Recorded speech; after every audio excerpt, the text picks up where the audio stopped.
Out here at the lake.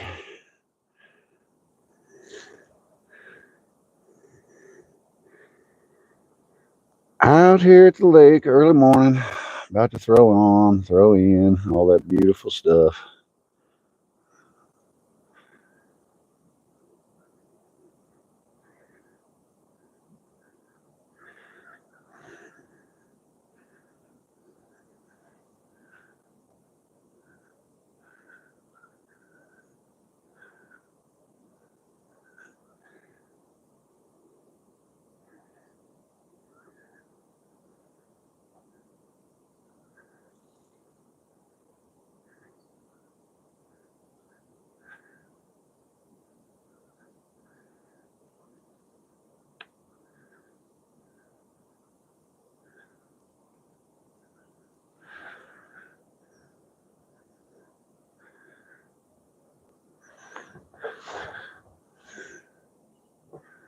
Trying to get the phone all set up right.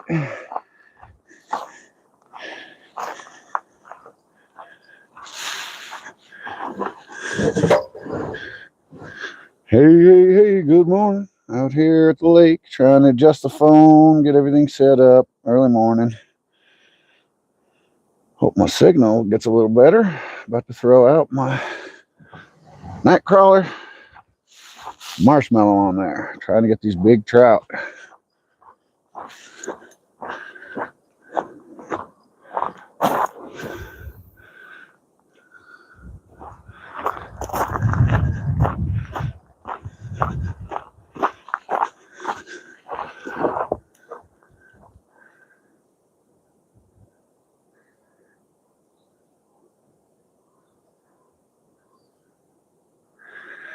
All right, got pole number 1 out.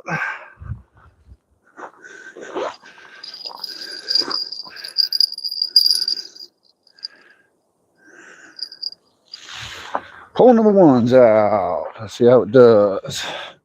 Let's see how it does.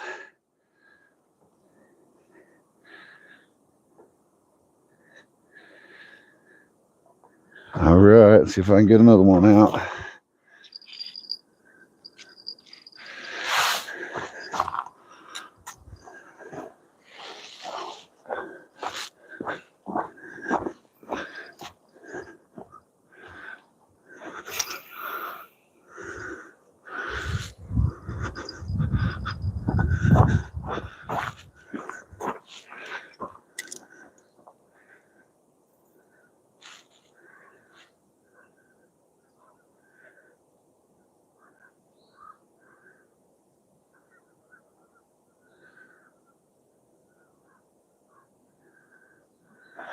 All right, lines are out, nice and tight.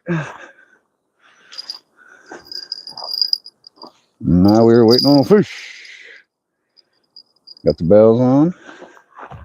I can hear it. Now I can pay attention. Yo, hello, Princess. Happy Easter. XO.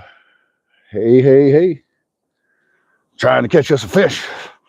Trying to catch us a fish out here, Northern California, Mount Shasta. Happy Easter, all.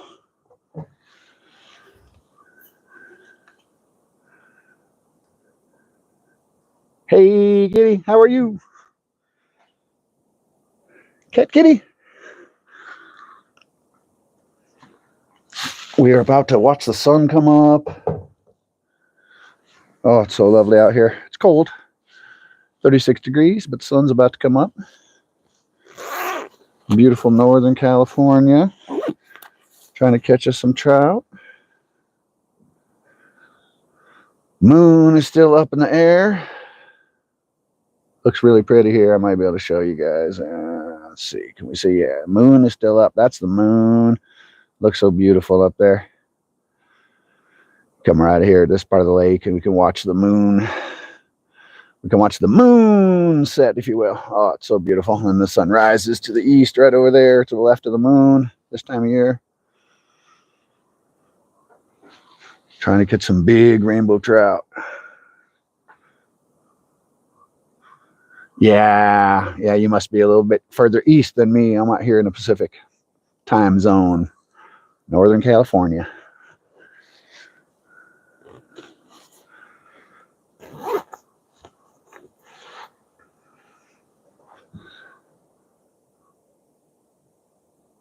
Oh, it's beautiful. It's going to be a lovely day out here. It's going to be a lovely day. It's set, I think it's going to get to 70 degrees. It's going to be real nice. Perfect time for Easter. Little town I'm in has a big celebration in the park. People come together, play music on Sundays. There's what we call headwaters. There's a gigantic spring, a natural cold water spring. It's huge. Yeah. Yeah, it's so beautiful to sit here and watch the moon. It was about a week ago when it was close to full, I think it was. Oh, it was so beautiful. This part's good because the hills don't hide the moon. A couple other places I go to, you can't really see the moon. But it's nice. You can just watch it. About a week ago, we could watch it kind of dip down behind the mountains behind us. Now it kind of just stays up in the sky right about where I showed you guys. And then the sun comes up and it kind of blends in. You can't barely tell the moon's there. But we have this gigantic spring. It's the headwaters to the Sacramento River. So it's big. It's real big. It's a gigantic cold water spring. And so it's in the middle of this park we have. It's called Headwaters. And so people come from all around the United States to fill their water up because it's some of the best drinking water you can imagine. The Skeeter. Never heard of Skeeter before. How you doing, Skeeter? I like the new spot. That was pretty cool yesterday. The graffiti wall.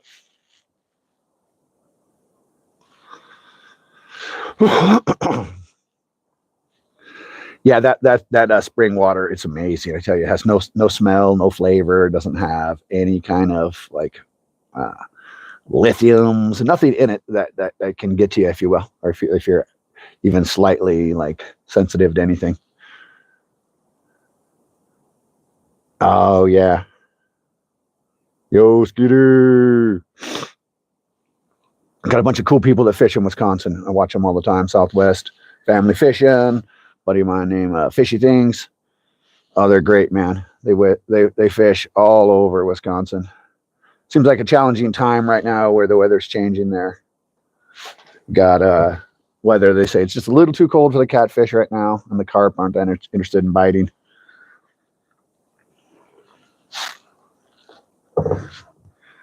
I have a night crawler with a marshmallow on. That's what I'm hoping. Oh yeah, sun's coming up a little better. Yep, everybody follows the Skeeter.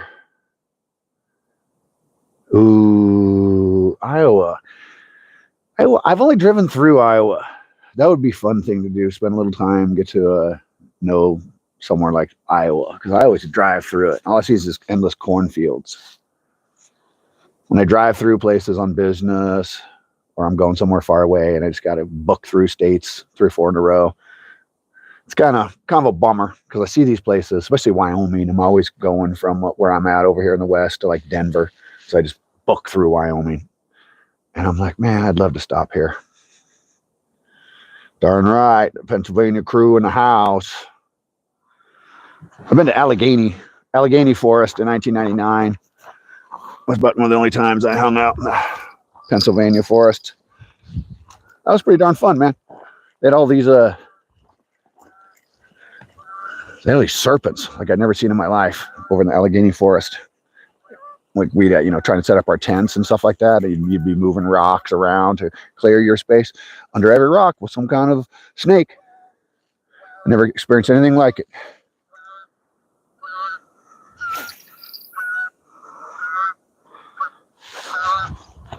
That Allegheny forest was gorgeous. All right, let me get this other line back out. Another spot, see what we do.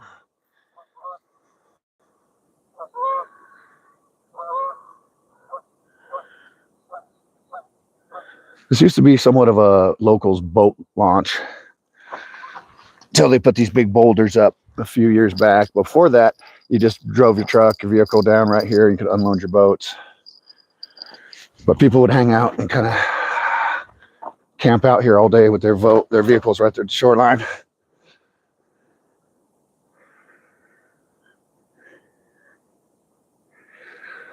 I hope, Skater. Hope there's something in there. I see him jumping.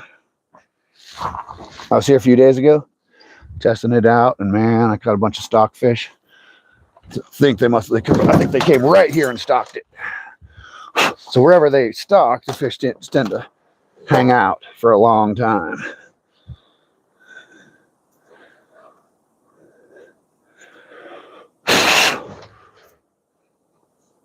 Yeah, I keep hoping this cold will finally go away. We have till like May 15th until our last frost. I got a bunch of my tomatoes and peppers that would love to go in the garden.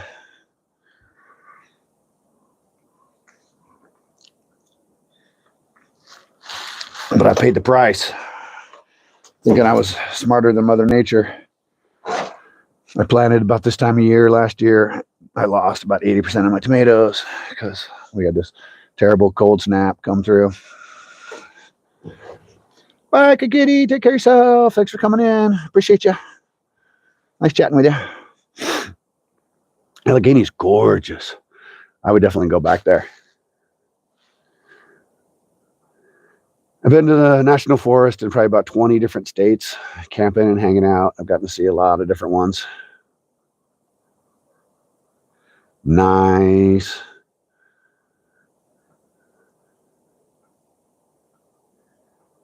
Yeah, Arkansas forest is beautiful. Over in West Virginia forest, and they got some gorgeous Smoky Mountain areas over there. That Appalachian Trail area is beautiful. Out here on the West Coast, we have a lot of open space that's just not owned by any one particular person. It might be BLM or National Forest land. So it's real easy to travel, especially travel in your vehicle, and you can figure out, dozens of just like easy pull-off spots. You're in Idaho or something like that. You're out there in river country. You're just following along, and you're like, boom, right, this looks like a perfect camping spot. So being raised on the West Coast, I've been used to that my whole life. But I noticed once you get, out to Iowa, areas like that, it just seems like everything is owned, and it's not there's not much national forest and or BLM land. And so I found it so much harder because I'd be out in areas that look like, oh, this is perfect, but it's somebody owns that stretch of river or somebody owns that stretch. So those protected forests get really important. So just so we still have it, because we come out from the West, there's a lot more land you can just explore. When you get further east, it's like, whoa, boy, it's more seldom.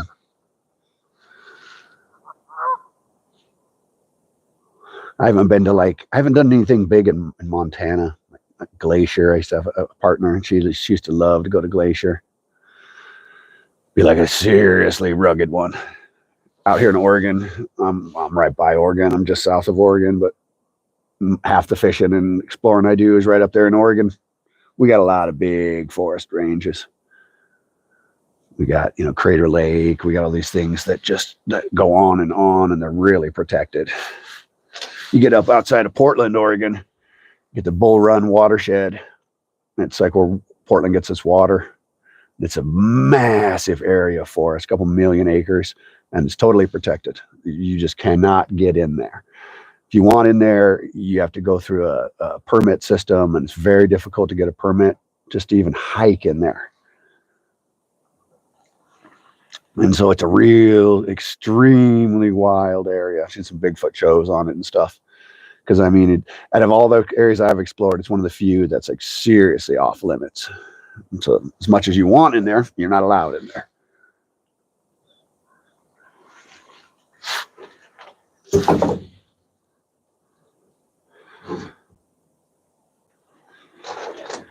Here, it's a fun place. It's a kind of a combination. We got the mountains around us. but you're close to the freeways and life, if you will, so you're not stuck. I owned a home way out in Washington, way north by the Canadian border, and you're just out there. There was no reason to be there. There was no thoroughfare, so no one ever passing by. It's hard for visiting people and stuff because they were never just passing by your direction. They had to go 4 hours out of their way. The cool thing about this little town that I live in, it's right off the I-5. So I get all this amazing wilderness here that you see. But if you are a city person, 3 hours, you're into Sacramento. 3.5, 4, you're into the Bay Area. 3 hours, you're over by Reno. 5 hours, you're up to Portland. So it's kind of located where, it's not that far. A lot of people will come just visiting, and you're like, oh, what are you guys up to? And they're like, oh, we just left the Bay Area. Went for a big drive, and then we realized we're halfway to Mount Shasta. So we're like, we might as well keep on going. Oh, getting hit. We're getting hit.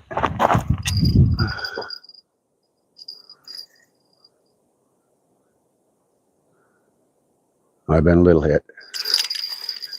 And he didn't commit.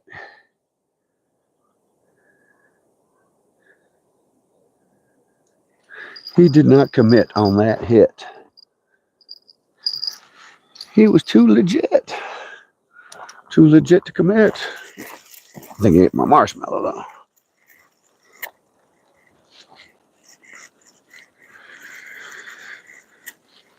The shoreline is littered with power bait. 5 colors of power bait all over the ground over there.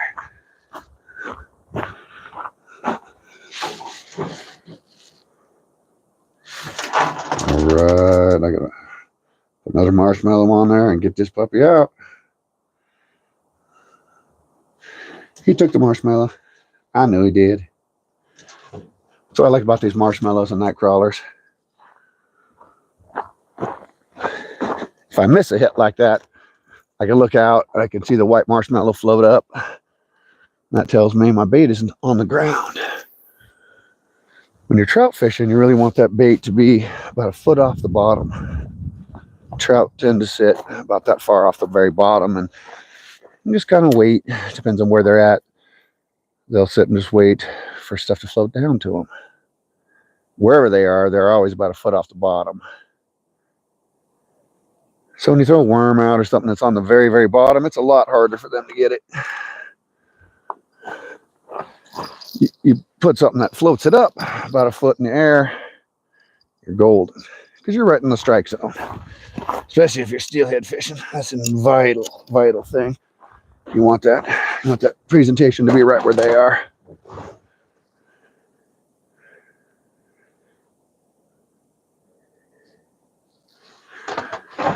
Come on, fishes.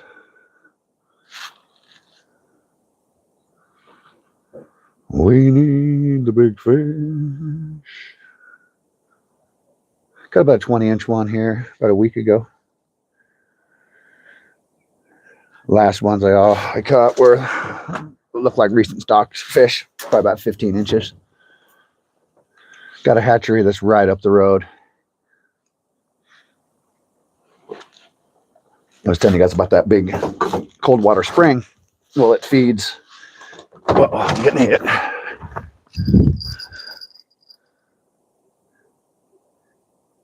There went my marshmallow again. Boy, I say, boy, they're hitting but not committing.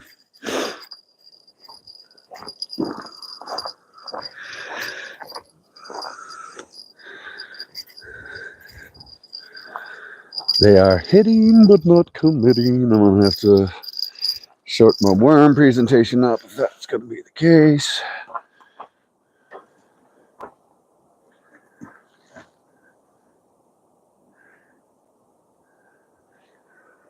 We're going to get you, buddy. We're going to get you. I know where they are. That's positive. I just got to get them to bite right.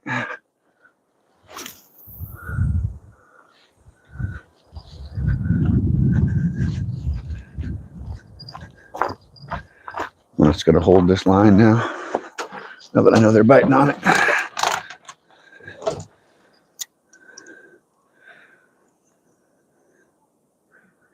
Heck yes, Ron.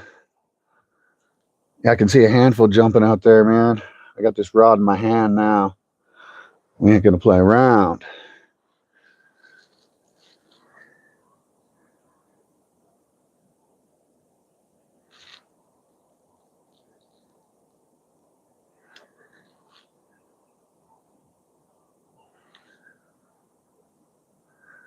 Come on, big fish.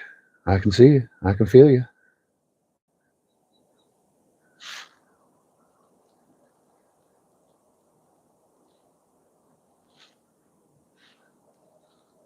Oh, just saw another fish jump.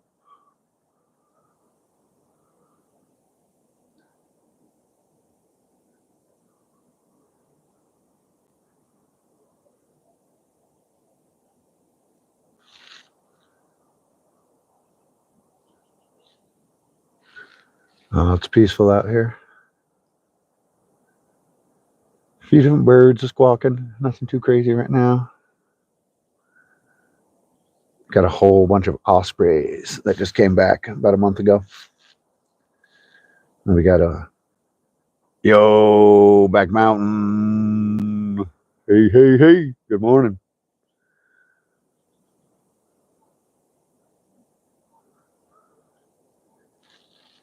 I was fishing an inlet about 4 days ago. I watched this osprey take down this fish. Happy Easter. Happy Easter. I know, it was beautiful. I was sitting there. To my right, I heard the biggest splash. And I was like, it would have been a 5-foot fish to make that splash. I was like, wow. So I turned my shoulder and I see it was an osprey that hit the water. And I was like, ooh, cool. So I watch him take off with his fish, and he flies up to one of the closest trees that was around him, and he was sitting there. And I was like, oh, cool. He's going to sit there and just eat his fish. And then about a minute later, I just heard some intense squawking going on over there. And I look over there, and the bald eagle, good size, couldn't tell if it was a male or female, but it was had a lot of white plumage on it. So it was an old bald eagle, was stealing the fish from the osprey. And so they're in like a mid-air battle now. And the osprey drops its food. And then, the eagle swoops down, grabs it, takes off. Poor osprey swing. I watch him fly by, no food. I see it all the time. All the time I hear this most majestic bird of all, this magical bald eagle. He's like a bum rusher. He'd be like a human who waits outside the grocery store for someone to come walking out with their groceries, and then he'll tackle you. That's him. Like, he waits for these ospreys to get their kill, and then he's bigger and stronger, so he just comes and bullies them. It gives me mixed emotions. I feel bad for the osprey. I'm proud for the bald eagle. He got some food, but he got it by stealing, by bullying and attacking the osprey. But it's nature, and who am I to judge or get in the way of how nature operates?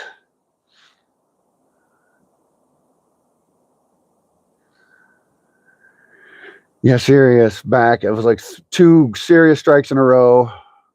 I had the rod sitting there, like the yellow one, bell on it, and bam, bam, bam, getting hits, and not committing kind of hit though. So now that I got the rod in my hand, I'm just sitting here waiting. It's like a gunslinger has got his hand on the pistol already. I mean, my right hand is in hook set mode. Line's nice and tight. Got my one finger resting on the my trigger finger, if you will. It's resting right on the shank of the reel, and I'm just waiting to snap that puppy. But I'm getting nothing. And you watch. I'll set this thing down and go mess with that yellow rod. Within 30 seconds of setting this rod down, they're probably going to hit it. I've been holding it for 4 minutes straight.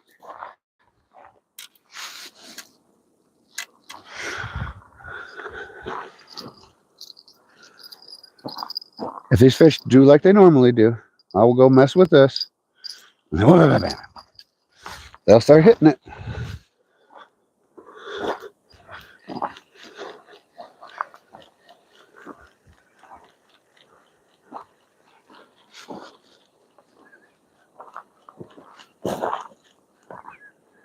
That bait's still on there. Marshmallow, everything's still doing good on this one. I was in no man's zone. No fish zone. Let's see how this works. Well, they proved me wrong. They didn't hit that rod.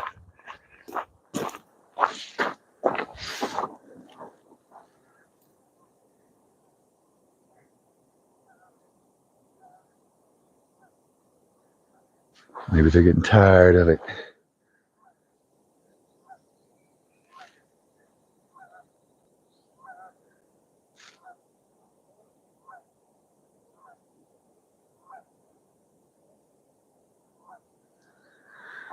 All right, let's see what we can do. We need big fish, not little fish. I want that giant fish to come by.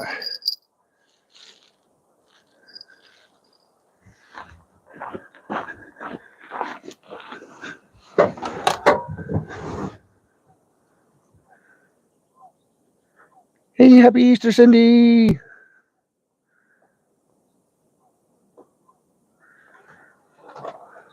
We got a few good bites. No one committed, though.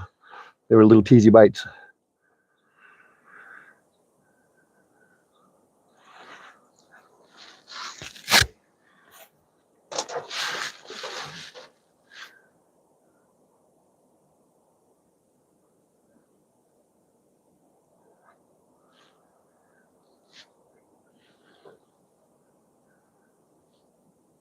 Oh, that's nice out here. Probably sound doesn't pick up well on the to my microphone, but we got this river that rushes into the lake to my right. Oh, it's beautiful. You can just hear that roar of nonstop river. It's very relaxing. I like to fish that part, but it's challenging. So much water moves in there that it's a real clean bottom. Yeah, sun's coming out. We get this like mist, little fog. I may be able to show you guys. It may pick up, but like over here, and there's like this mist that just roll off the lake and stuff, and it's just beautiful, just gorgeous. It just reminds me of old time pirate ship kind of scenes. You get this like fog mist that just sits and hovers over the water. It'll just sit there and it'll get 20, 30 feet high, a couple 100 feet long sometimes, and it'll just go the length of the inlet rivers that are coming through here. Seems like as they're pumping in cold water, they bring this little cloud and mist with them. And, oh, it's just beautiful. It's breathtaking.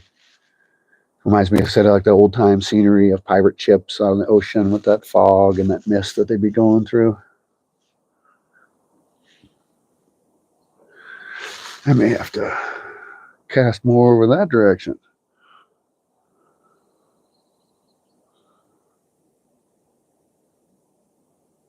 That's the thing with fishing. You have to for me, I spend about half or more of my time patterning the fish, trying to figure out where they are, what they want to bite on, and a few little aspects like that. You need to get to know the bottom of your water source so you don't get snagged all the time. This is a lake they have dammed up, kind of like a reservoir, if you will, but it's a lake. And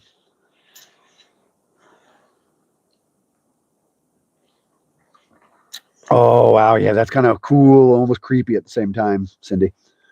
It's like, oh, I don't like driving like that. That's some of my scariest time driving is when it's just so foggy that no matter what lights you have on, you just can't barely see the road in front of you. We get that with snow. Sometimes it'd be like a blizzardy whiteout, and you can just barely see what you're driving, and it's scary. Scary, scary.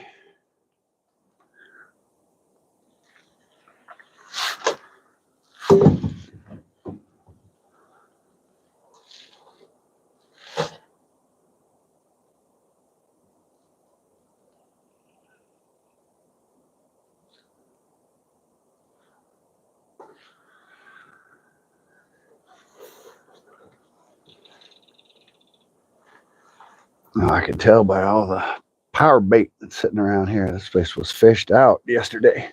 This is a very, very, very popular spot that I'm sitting in. I got up here early, about 45 minutes, half hour before light came out. And there was already 3 or 4 cars. When I first pulled in, I was like, wow, really? But they're walkers. There's a real extensive hiking, walking trail, whatever you want to call it, that circles the lake. It's like 12 miles or something if you wanted to walk it all. And so there's a ton of dog walkers and just regular walkers who just love to come out and just walk around. Us early morning fishermen, we're used to it. We're used to getting up, first light. I got to try this again somewhere else.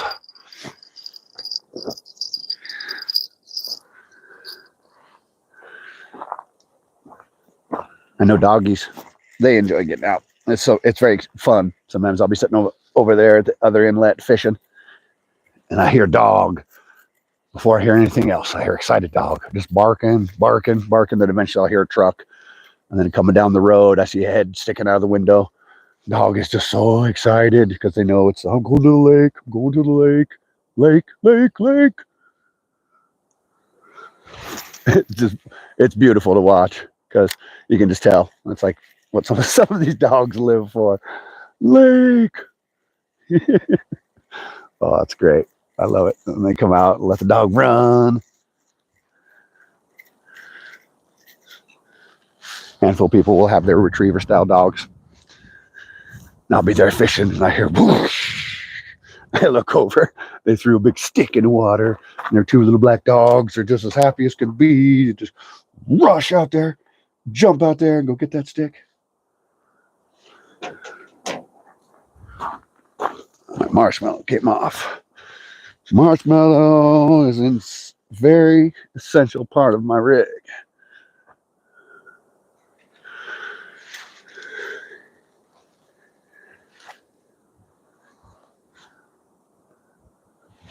Come on, fish.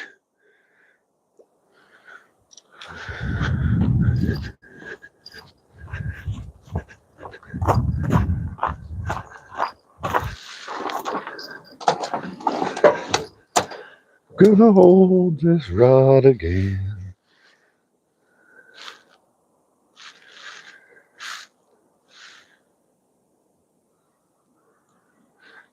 So yeah, about half my time in most any good water sources is figuring out where the fish are. They always have such interesting patterns. We just came out of the winter time kind of pattern that they were in. And that one's they get lethargic. So their metabolism slows way down. And so a lot of the big fish just kind of hang out in the area that they're at. And so you basically have to get lucky. I have to throw my presentation real close to them. And then bam, you get lucky. So we just came out of that zone. Now the fish are more active. I saw the bass were waking up. Caught a bass about 3 weeks ago. And so now we're getting to the point where the fish are on the move a lot more. And that presents a whole different style of challenge because now they want to explore. They got the whole lake to go check out. They're saying we got this hatchery, real old one. It was built in like 1883. It's got a sign on there. So it's an extremely old hatchery. The spring that feeds that park in town, it's the beginning of the Sacramento River. So it's a heck of a spring. And it flows into this little hatchery that they made. And they raise, I think, about five different kinds of trout there. Oh, Ray. Thanks, mate. Yeah, huh? Lovely out here, Northern California, Mount Shasta. Fish are biting, but they're not committing. So I'm waiting for a big bite. So since this lake likes to ebb and flow a lot, last fall you could walk out another 50 feet out to where you could finally touch the water.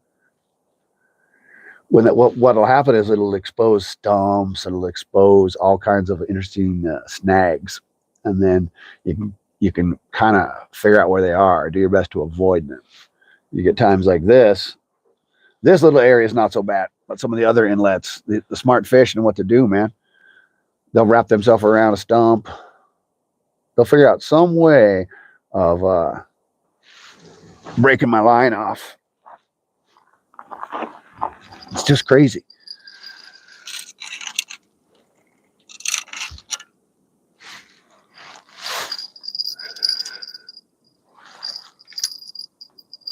All right, big fishes. Put that bell back on. Bell makes it easier to ignore my rod, talk to you guys on chat, focus on everything without constantly looking at my rod.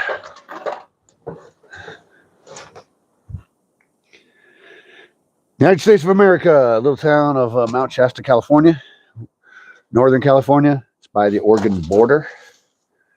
Little tiny, teeny town, mountain town along the I-5 corridor. How about you? Where are you at? Where are you at, Sardar?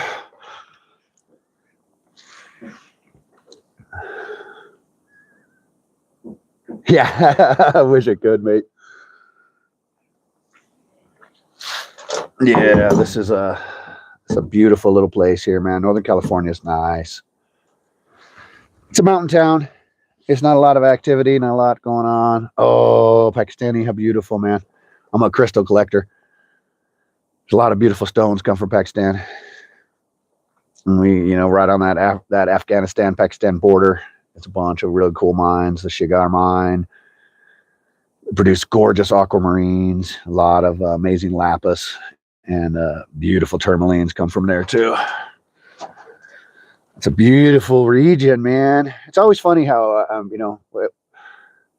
it's easy to underappreciate the place you live in and look out at other places and go, oh. But like I think where y'all are from, there, Pakistan is beautiful. When I deal with these international gem dealers, they'll come to Tucson once a year, and we all get together, and I buy from them for almost 30 years now. Yeah, I wish. I wish I could, mate. Wish I could help you, but I can't. Yeah, so they'll tell me tales about what it's like over there in that part of Afghanistan and Pakistan, and it seems really cool. I mean, I come from a Native American heritage. I got a lot of Lakota in me, so traditional living is tribal living, if you will, is enticing to me. I enjoy that viewpoint when I see a lot of the beautiful people from Afghanistan and Pakistan. It's like, oh, looks beautiful. It looks challenging, like any tribal kind of life can be. There's a lot of you're living more in balance with nature, so nature can be cruel, and it may not give a lot to you that year.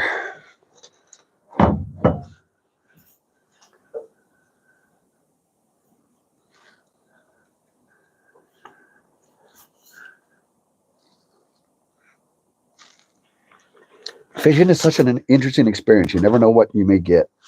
I came into today with a certain level of hope, I guess, or expectation, which is probably not good. I fished here just trying it out, seeing what it was like on a Friday, and I was catching fish after fish just instantly, but you could see them jumping everywhere. Yep, darn right. California is a strange place.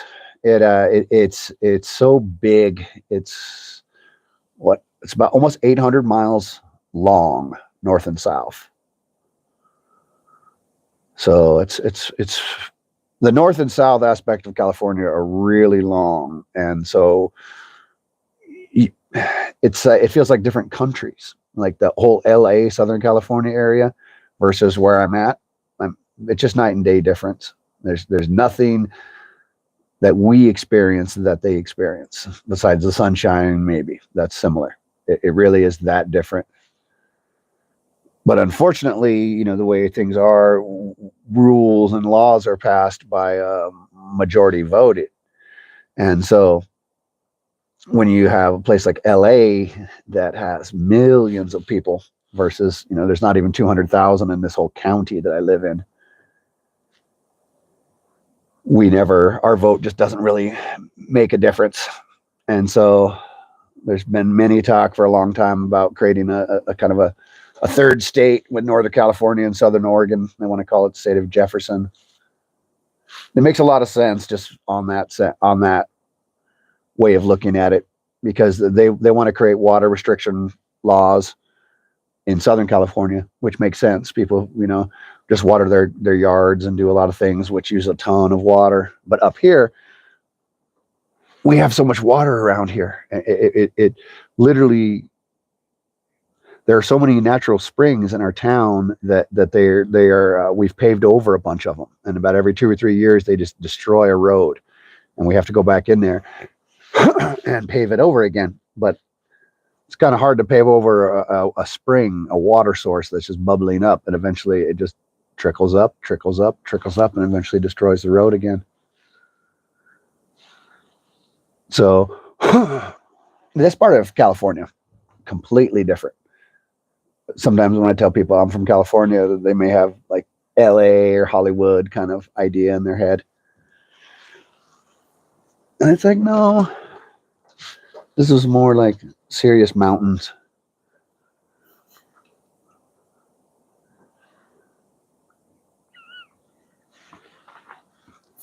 That's the benefit and the beauty of living here, though. I came here about 14 years ago, something like that. It was one of the best places to raise my daughter.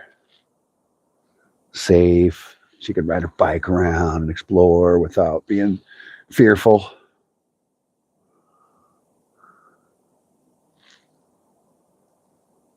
Well, the fish just are not biting the way I was hoping they would bite.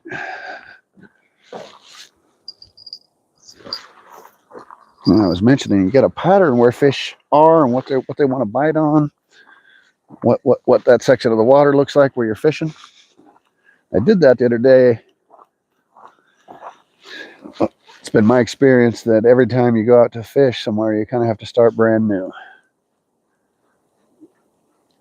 What worked for you yesterday or last week may not work this week. So, time to just start anew, figure out where they are, what they want to bite on.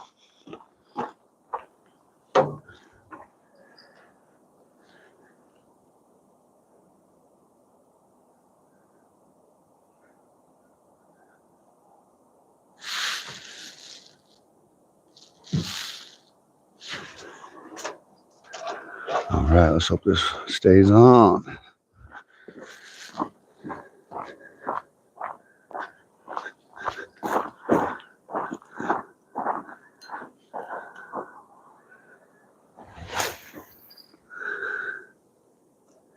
That's a decent cast. I got 4-pound line on here, so I can't hog them too bad with this line. I got 8-pound on the other one.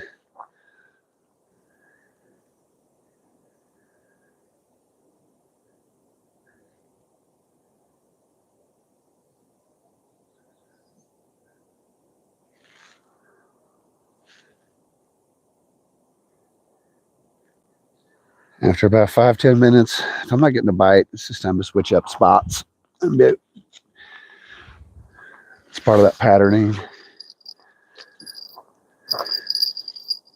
You can't just sit around and just do nothing. After a certain amount of time, if you're not getting a bite in a particular area, it's your job to switch it up, change it up, try to figure out what else may work. I got other baits I can use. And that's typically the fishing routine. You constantly switch spots, switch baits, and you find out what's working, and then you stick with that. You go hot and heavy.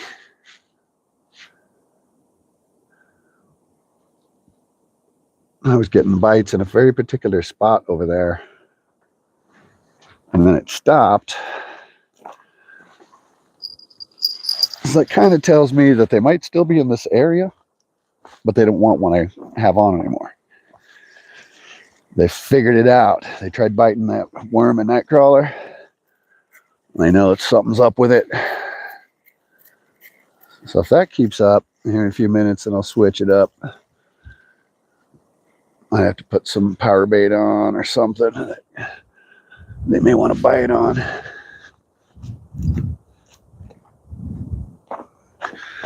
There's no marshmallow on that, so this worm's looking a little sad, so let's try that. Give him a new worm on there.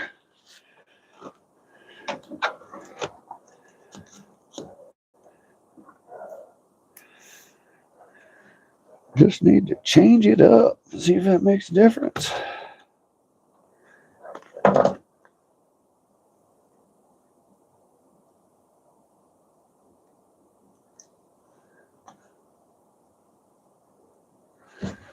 All right, all right, all right. Let's get her done.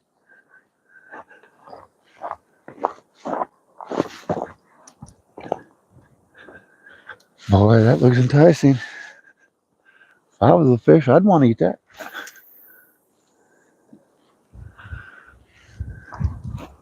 I'm out there in Fishyville. Fishyville, I tell you. Come on, fishies. Come on, big fishies. I always like to hold the line for the first minute or two after I cast out. I found throughout my years of fishing that's probably about one of the most common vulnerable times that you will get a bite, is right when you throw it in. You get lucky and your bait lands real close to a fish. And then they're like, ooh, I got to get it. Got to eat that.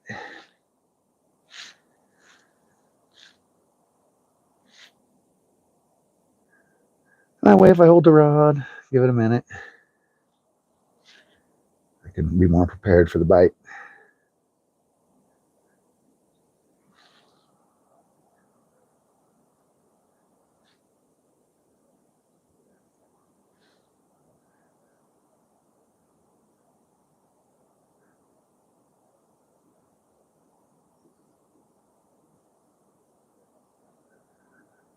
The sun's coming up over the hills. Looks so nice.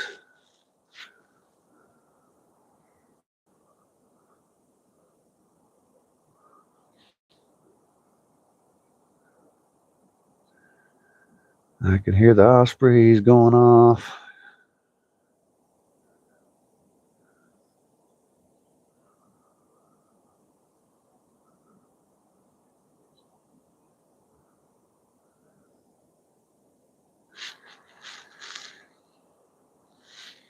It's about warm enough I can start getting my kayak out. I'm not one for getting wet.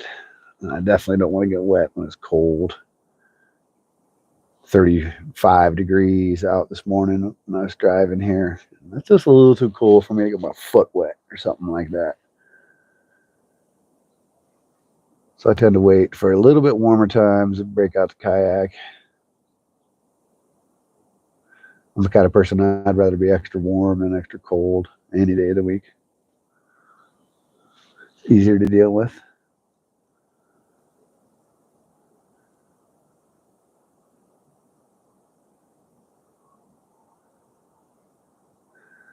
But this looks like that kind of kayaking day. No wind out there.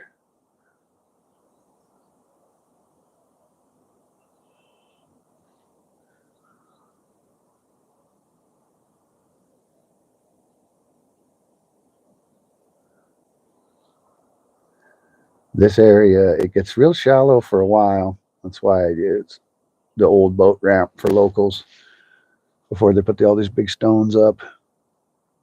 But it gets real shallow for a while and it just drops off. This is like a slot canyon that was here, and then they dammed it up. So it's a real steep kind of canyon. So it just has this big, massive drop off. So when the water gets a little bit lower because of drought, or they just let a bunch out because of the dam, then we can walk out another 50 feet or so before we even cast, and then we can make it over that ledge real easy. Otherwise, you have to have like big reel, and you have to have light line or heavy weight, one of the two. If you got a heavy line on there to try and cast yourself out there in eternity, and it's just a little challenging. But there's some big fish that have been caught here, like 30-inch plus fish right here. It's one of those that's got potential, but it can be hit or miss. Fish are there or they're not there. A couple areas that I tend to fish more often here, there's just, usually a little more guaranteed to catch a fish. May not catch a bunch.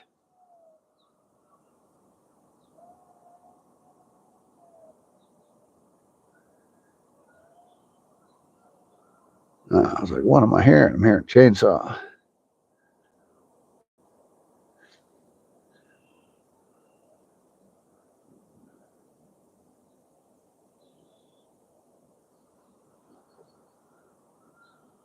Ooh, hello, Indonesia.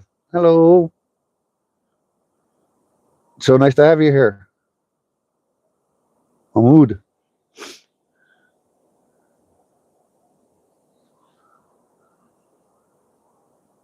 I'm in Northern California,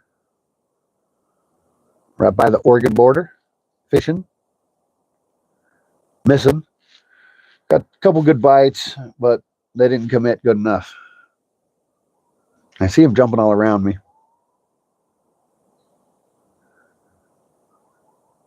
Oh no, that's a pack of coyotes that I'm hearing. That was not the chainsaw.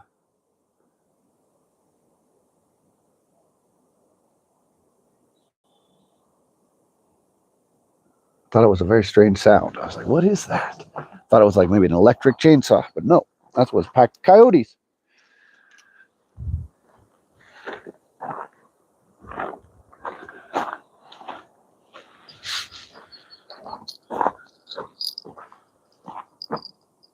We have wolves that are coming back around. There was a nice, beautiful pack lived here about 15 years ago. But unfortunately, they got exterminated by some farmers. But there's a new pack that's been moving in.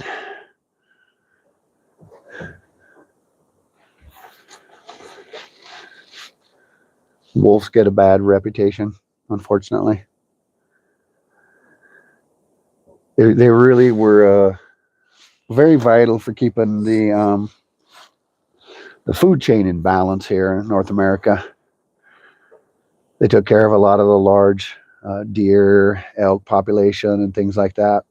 And since the wolf haven't been here, the deer and elk numbers increased really high. And that meant more heavy vegetation eating by a lot of those large animals. The smaller things like the fox and the coyote, they didn't have their natural predator around either. They didn't have the wolf around to kind of keep them in check. So their numbers grew, and then the fox and coyote ended up eating a lot of small game, so that hurt the rabbit population and other things like that. So it was interesting to study and see the trigger effect. Ghost, good morning. The wolf really did a vital part. The grizzly bear and wolf, or the last two big critters to pretty much leave North America, this United States, and they ended up going up to Canada. It became a kind of an inhospitable place here for both the grizzly bear and the wolf. But they do great up in Canada. But it's been 2 or 3 times that I've noticed the wolves have tried to come back down and reestablish themselves around here, and the locals they're still stuck in archaic way of thinking. A lot of these organizations will pay for your chickens, your livestock if they get damaged or hurt by wolves, and so it's easy to just get reimbursed for your chicken coop if the rare circumstances did occur. Or really, we have to do a lot of precautions for having chicken coops here. You pretty much have to have like your property fenced really well, and then you need to make like a second super duper strong, like bear proof chicken coop, and that's where it gets hard. We have fox, raccoon, bear, about 3 different kinds of cat. We have a lot of bobcat that roam around in town. People will take pictures of the bobcat and their fences and stuff. There's a handful of people that have had their house cats that they're pretty sure they got impregnated by the wild bobcat. The offspring will be very interesting. So it's a half domestic cat, half bobcat, and so you'll get a beautiful cat, but it has these tendencies that are a little more wild, a little bit more difficult to handle. And I found out with a couple of them, and they'll have weird marking traits. It's one female. It was half bobcat, and she was fixed, but she liked to spray, but she was a female cat, and even though she was fixed, she was just like a territory marking kind of cat. Had that trait that would come from the wild cats,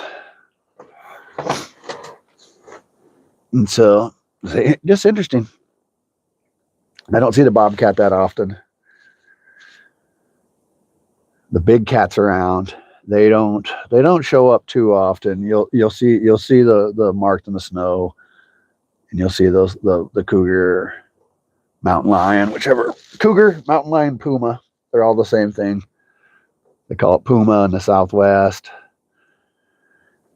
It's called cougar in a lot of places in the United States, and then in the mountain towns and mountain regions, they tend to call them mountain lions. All the same critter. That guy likes to be left alone. I've only encountered one, and I've been open to seeing them many times in my life, and they just don't want anything to do with humans. You won't even know they're in the neighborhood, and that cat will just be watching you.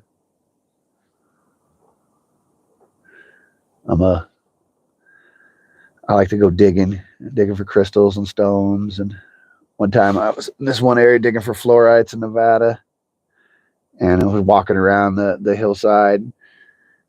Got about 15 minutes away from the top of this decent little hill mountain thing that I was climbing on and working on, and so I needed to get back up. I didn't want to go backtrack and go all the way I came, so I looked at what looked like a trail that went pretty much straight up beside this mountain, but I was like, all right, that's a doable trail. Well, I found out later, about halfway up, that it really wasn't a trail as much as it was like a route for the water to follow. So it had rained about a week or two earlier, and so these real steep hills, water has to go somewhere when it rains. And so after I was about halfway up it, you got to commit at that point. There's no turning back, and it started getting real steep. I mean, bad steep. And I was with a buddy, and we were like, all right, we can see, got about another 300 yards to the top. So we're like, all right, let's just keep going. But all of a sudden we started seeing these this cougar mountain lion tracks everywhere. And we could see a few what looked like cave, like dens. We realized we were in their home, like where they are right now. And it was like a humbling, kind of scared experience, because we knew they were probably just sitting in those caves just watching us. And here we are walking by them, 10 feet away. I mean, there was tracks everywhere, like they were just right there. And that was, like I said, humbling, because we were like, oh boy, we're in the wrong place at the wrong time, my friend. And so those mountain lions, man, that's not the guy I want to play with. I do a lot of salmon, steelhead fishing, And they'll be in these rivers. Yeah, I can hear those coyotes going off.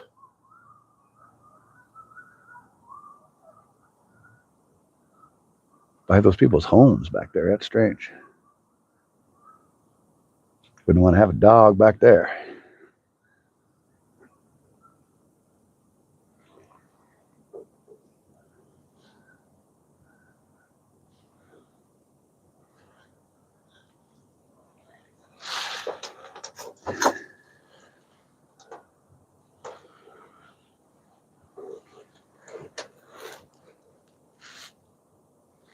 Yeah, one time I was out fishing in the river. It's the Klamath.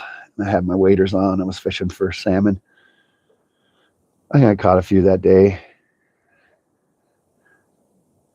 We have when it's salmon season here, when salmon season's open, they'll have interesting regulations on the size of fish. You can keep X amount of little smaller jacks, and then you can keep, usually like one of the big ones a day, that kind of deal. So sometimes if I catch a little guy, you're gonna release him. You're hoping to catch the big guy. I'm getting hit. We're getting hit.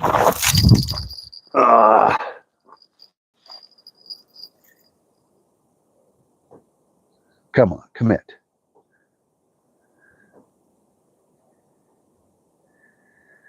No commit.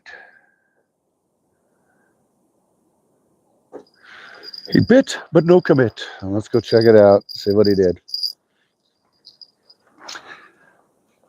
So yeah, one time when I was fishing there, I was about 2/3 of the way across the river, and all of a sudden I hear some rustling going on, and I see something that looks like the size of a pretty big pit bull. It's got that brown color, and I was like, "What is this?" And I look good enough, and it's a big cat. It's a cougar. I had 30 feet of rushing river separating me and the cat. That's about as close as I wanted that cat to come. I didn't have any fish on me, which made me happy.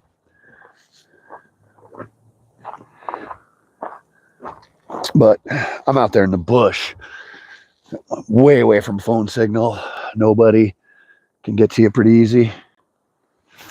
I carry this serious bear spray, not pepper spray, but like bear spray, chemical bull stuff that like you cannot use on humans. You get in big trouble if you do.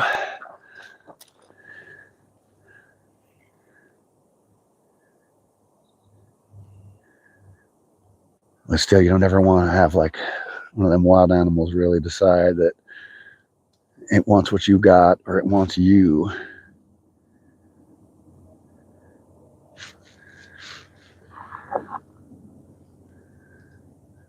Come on, fish. Getting hits, but no commits.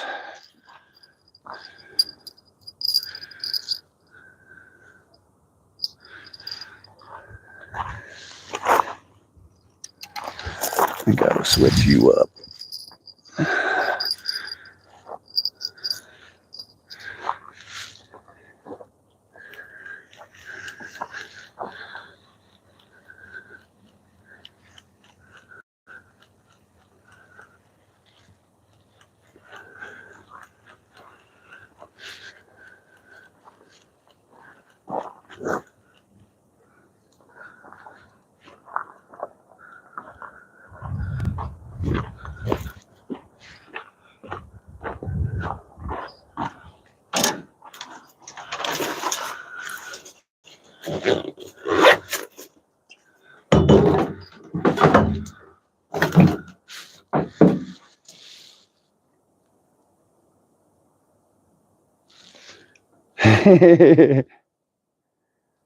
Yeah, huh? Thanks, mate.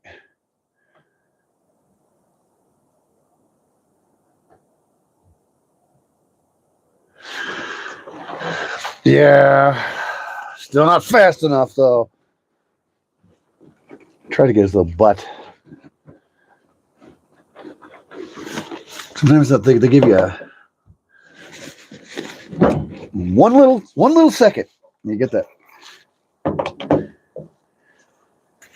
One opportunity when I go salmon or steelhead fishing, especially, you'll spend like 3 hours sometimes out in a river, and you're getting nothing the whole time. But you just keep throwing, you keep throwing, you keep throwing, you keep throwing, and you're waiting for that one opportunity. Literally, could be 3-4 hours of fishing for one bite. And so you better not be sleeping. You better not be half paying attention, because that's one bite's all you got. That's it. That's make or break your whole day.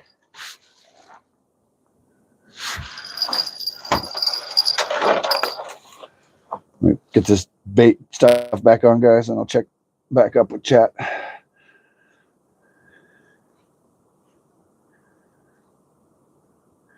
Switching it up on this rod. I got the night crawler on that rod. This one I'm using some old power bait. That took a long time off from power bait fishing. Now I'm like, all right, I'll try it again. I watched a bunch of old timers doing good here. So I was like, what the heck, man? A bunch of these guys I watch fish up in Oregon, they catch these monsters on this same stuff right here, this cheese. So I was like, all right, let me try that then. Ordered that cheese power bait off Amazon. Caught me a little fish with it the other day. So I was like, hey, it works.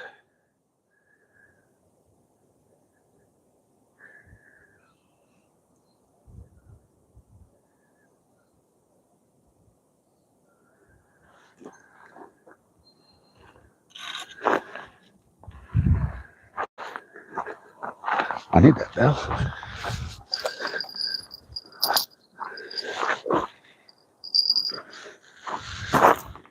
All right, I better check back in with chat now.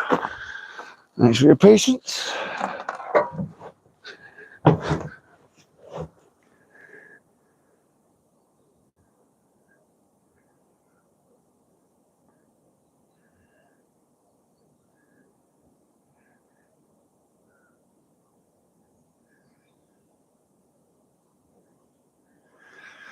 Yeah, is that right, Ghost? Get rid of them trolls. If we got any trolls bunking around, man.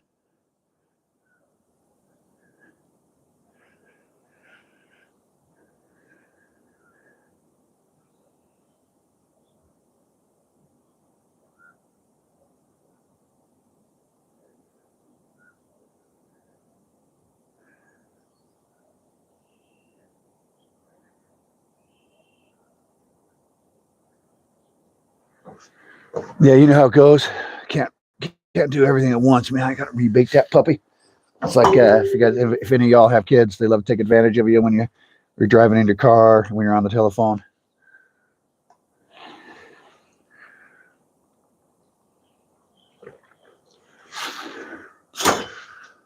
How's it going, Joy? I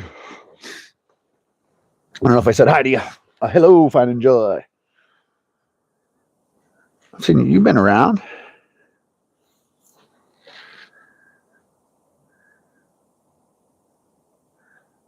It's probably gonna be a good fishing day, man. I can imagine a lot of people doing good this morning. Got about 5 or 6 fishing channels that I really like to watch. I like to watch Skeeters. I like to watch MVP. Any fin is possible. Luminary. I was watching Luminary shine yesterday for a lot, and then Release the Grease, Fishy Things. They're all some of my locals that are my fishing channels that I like to watch. Cindy, Skipjack's great.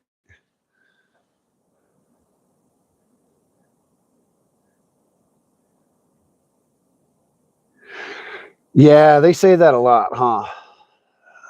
Sometimes I don't know why. Like up in Oregon, I'm right by the Oregon border, so I consider myself Oregon. I was raised there, so I always just say it. I'm Oregonian.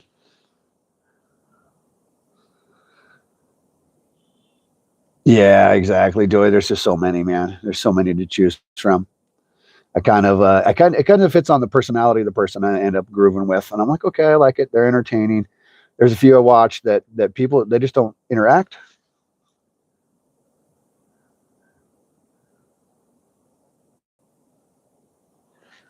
Ooh, I betcha.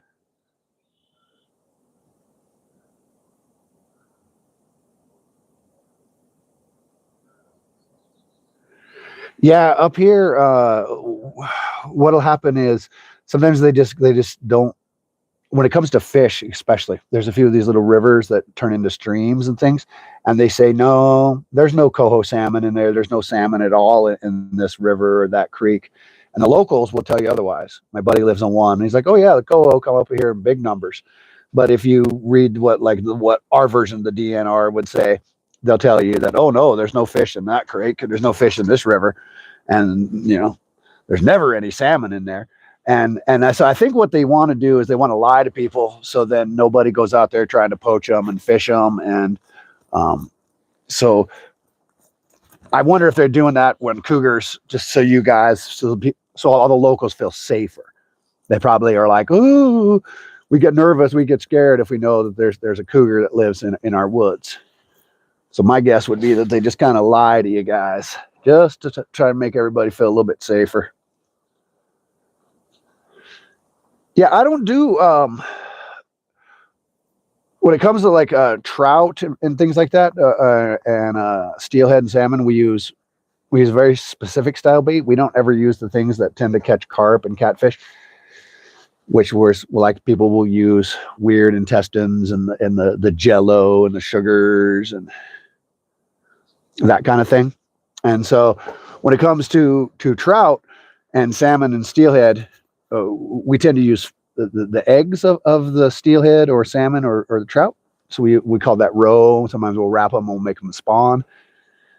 But for trout, we tend to use worms, or we use this dough bait, scented dough bait stuff.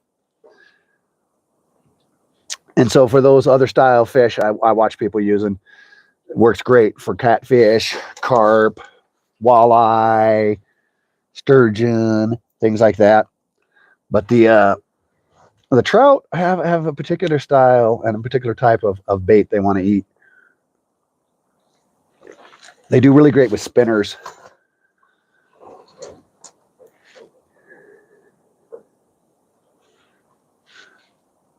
Spinners, it's a bit a little bit harder. I can't. Yeah, Ghost. That sounds like catfish and carp. I've been learning by watching. Because I've never attempted to catch a catfish. I've caught catfish on accident when they bite my worm, but I've never designed something where I'm targeting catfish and or carp. I was listening to a guy. I mean, it might be like the John Day River and things like that. That might be some of the closest. The Sacramento River, a few hours south from me, but I'd have to go a few hours to get to like big carp. I just as soon stick to the salmon. I just as close as I would have to go, as far as I would have to go to get carp, I can just go target these 30 to 70 pound salmon. And with that, we always have these runs. Whoa, man! See that? Oh, we're getting hit. We're getting hit.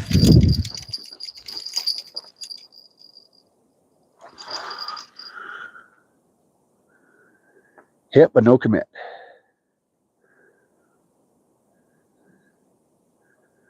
That was the power bait rod, too. I wonder what he did to it. Let's go take a look. Let's go see what he did to the power bait.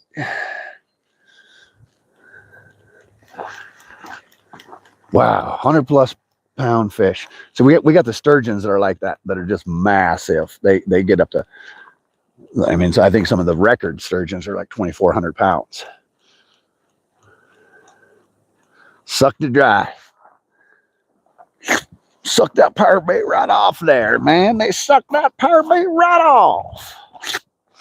Like it was slurping some spaghetti.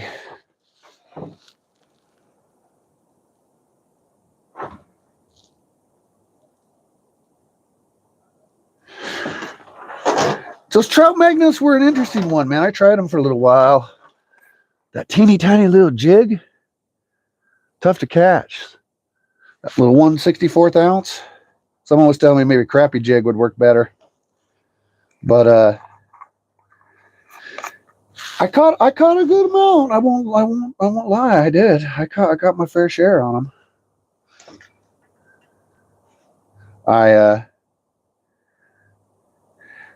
I probably tried about 10 different styles of fishing here. From worm without marshmallow, power bait, spinners, Castmasters, a little bit of a Ned rig, you name it. I've tried it for trout here. And my most successful and favorite is the bobber. Bobber with just a night crawler on there. I've probably caught 400 fish here that way.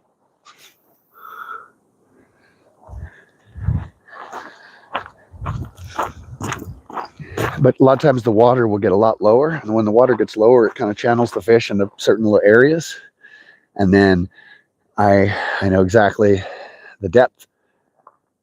I use a fixed float that I can just slide up and down and adjust, make it real easy. I use my steelhead floats from Addicted Fishing. I like those things.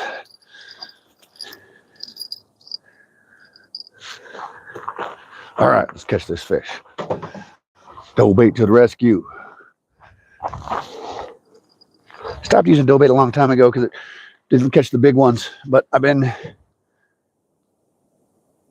seeing big ones caught on it. So I was like, well, I'm gonna change my mind.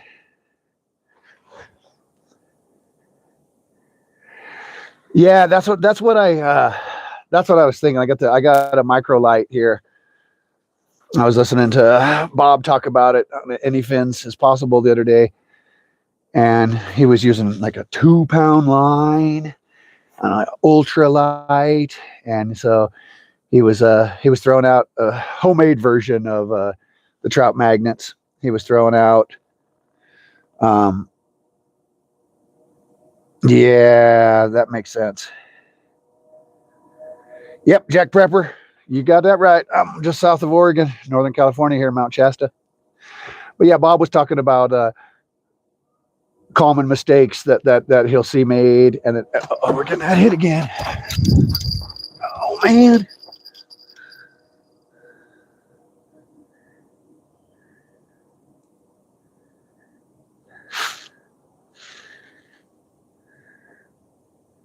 Didn't that fool sucking that bait right off there? So a lot of times I see the best dough bait guys. They're using treble hooks. I did that the first couple times I was using dough bait, and it worked. But treble hooks are rough sometimes, man. These fish will they'll swallow this power bait stuff. Yep, he tagged me. All right, took it right off again. I'm holding the rod this time. You ain't gonna mess with me, boy. Fool me once, shame on me. Fool me twice. If you guys remember that movie. I'm gonna get this fool.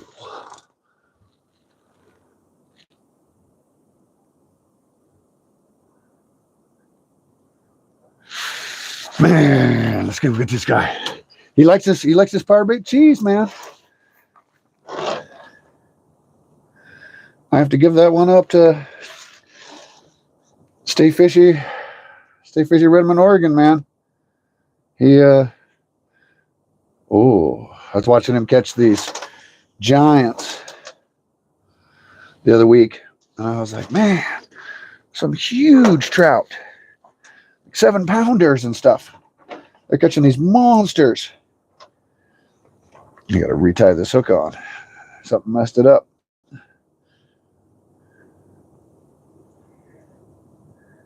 And then I was like, man, he's catching them. And he was talking about what they were biting on, and they were biting on that power bait cheese. And I was like, cheese, huh? I couldn't find it in my local bait shop, so I ordered it online. He's right, man. I'm gonna give him a high five on that one.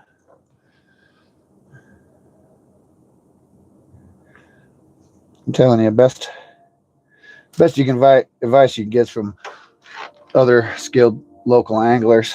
They know what works in their neighborhood, what works for the fish.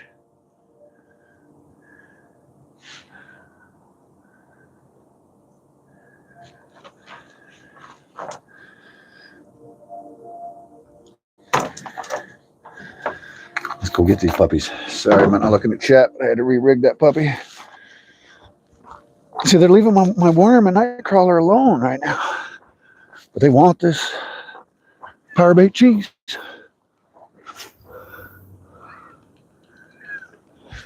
So I'm going to cheese them. Getting cheesy with it. I'm going to hold this rod.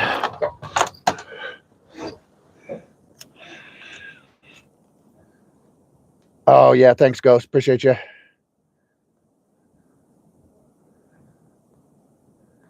Wow, Prep, you got a lot of Northern California people, man. I lived by Arcata, a little place called Blue Lake. See what else I may have missed. Yeah, isn't it just beautiful, Bobby? Cool, I'm caught up.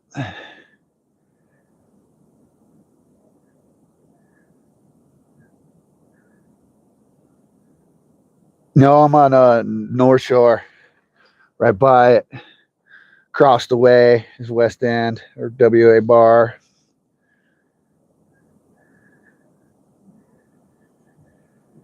That's what I got on the other rods is Nightcrawler and Marshmallow. And I take my marshmallow and I soak them in sweet corn.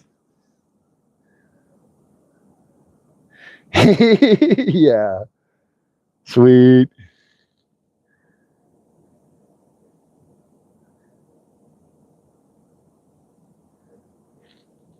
I got to get used to this, to the bite. Ashley, good morning. Oh, yep.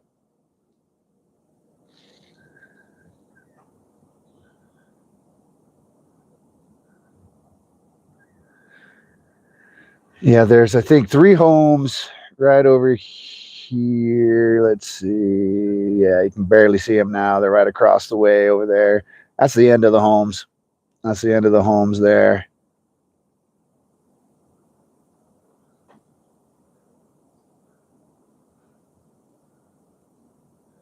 Oh, happy Easter to you as well.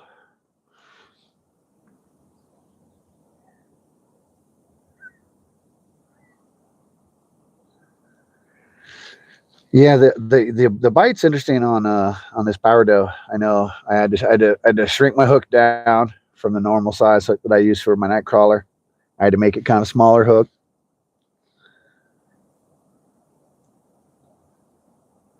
And it tends to be a quick one, and you better be on it sometimes.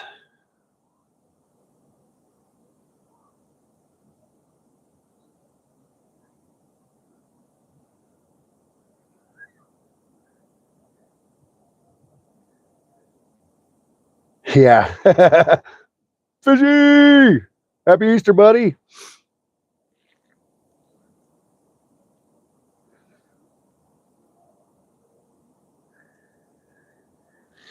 Yeah, it's always such an interesting experience because you got like so many different fishing modalities we can use, and each one kind of has a different technique you have to use. Mucky, hey, hey. If you guys have ever fished with it was a good fish that jumped out there. That was a pretty looking fish. You ever fish for steelhead? We use these things called beads, and we bottom bounce them. And so you throw them up in a river and you have a little lead weight on there and it's just bouncing along the bottom. And you got about 3 feet in front of that is your bead that's bouncing along first. Well, what you do with those is you got your hook. You got 1/0 hook on average. And then so your hook's tied and then your bead is set about 2 to 3 inches. So basically about three fingers away. Your bead is three fingers up on the line. Your bead is not actually touching the hook or right near the hook. It's about 2.5 inches away from the hook. And so when that bead goes bouncing by and a steelhead thinks it's an egg, then he will bite that egg, which is, your bead. And the bead is in his mouth, but your hook is about 3 inches outside of his mouth. And if you do a normal hook set where you just slam backwards, it'll just pull the bead right out of his mouth. And then you will have no fish. So what you have to do is you have to reel until it gets tight.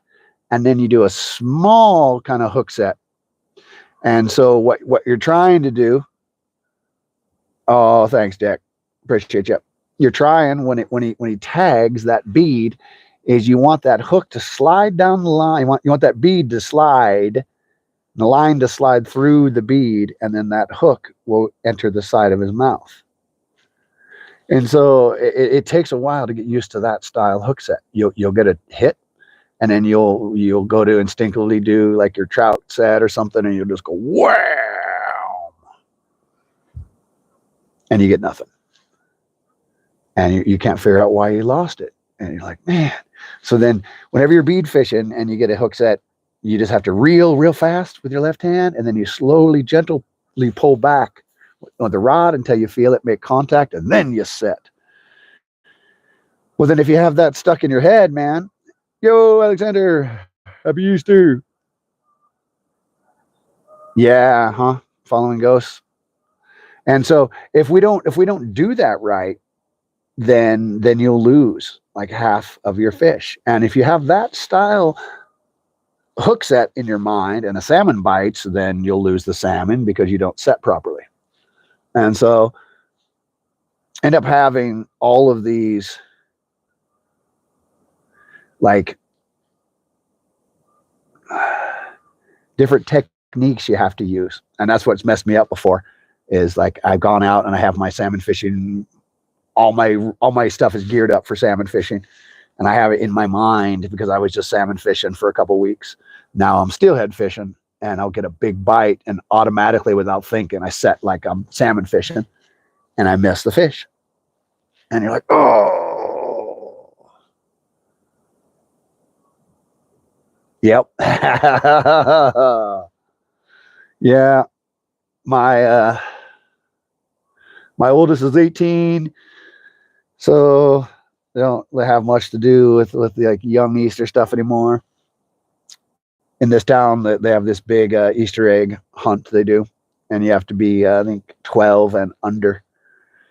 And so they section it off in like 3 different groups for different aged kids, and it's at our Headwaters Park, and so it's a real big thing. My daughter loved it, and so we'd always go down there, and they bury they just hide little plastic eggs with like little coupons in there, little piece of paper, and then you turn those in for your gifts. But they give away a lot of big things like bicycles and all kinds of things. But it's 6 miles north of me is a town called Weed, California. And since the day is 420, they have a big celebration in Weed, California on 420. So most people I know, like my daughter's age and everything, they all go up there because they close the whole town down. They have a whole bunch of music, and they have all kinds of like food carts and vendors. We get excited about food vendors. That's funny. In this little town, I'm in Mount Shasta, but the town of Weed, California, is where this big 420 festival goes on today. Starts early, and we have not enough good restaurants, and so we get a bunch of, probably about 4 of them throughout the year. We get these little festivals or things that come on. McLeod has a mushroom festival. We do our 4th of July marathon here in town.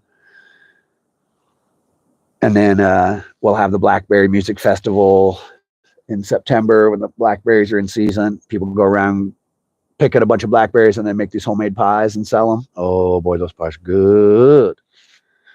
And so yeah, anyway, we get these food trucks that will come in from Bay Area or other places like that. And that's what we live for, because we have no good like Indian food here, and the Thai food is just like so. So we get these like out of town food vendors, and they're like, like food trucks, but we only have like 1 or 2 food trucks that come into our town on a weekly basis. So we get these cool little things like that where all these food vendors from 3 or 4 hours away come. Oh, it's just great.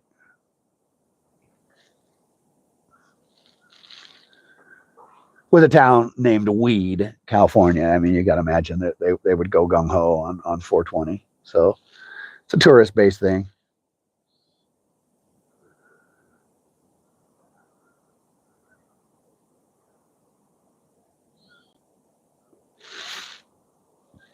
Yeah, the McLeod. There's another town about 11 miles from us called McLeod, and that's a real trippy town, man. They got the Hearst Castle there. They got this big Hearst group of people live there, and it's really interesting. You know, years ago, a whole bunch of like black buses, about 7 of them with 60 people on each bus showed up, and they all unloaded, and hundreds of people got off these buses, and then the buses drove off, and so it's like some weird compound, some weird area that hello Jasper, you can't really access, you can't have drones in it, and so it's something to do with the Hearst family, and they do weird stuff there, and they want to be left alone, and that's kind of what we do, just leave them alone. But that town of McLeod has this thing here in about I think it's over Memorial Day weekend, and it's called the Mushroom Festival, and it's edible wild mushrooms, not psychedelic mushrooms. And so there'll be all these cool vendors. They have this one mushroom that they make into an ice cream, and and I first saw that thing, and I was like, mushroom ice cream? That's going to be disgusting. It was one of the best things I ever ate. And it's not like they make a vanilla ice cream and then they just like drizzle it with a teeny bit of truffle mushroom or something like that. No, literally the whole thing is made up of this mushroom. And oh my gosh, Jasper, I'm in Northern California and Mount Shasta, and we're fishing for trout. I'm missing for trout. Let's call it that. I missed about 4 bites today. That's why I'm holding this rod, because I don't want to play around.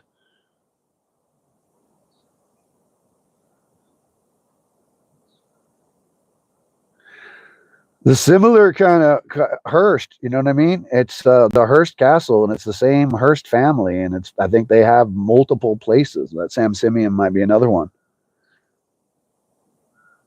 Canada, hey, hey.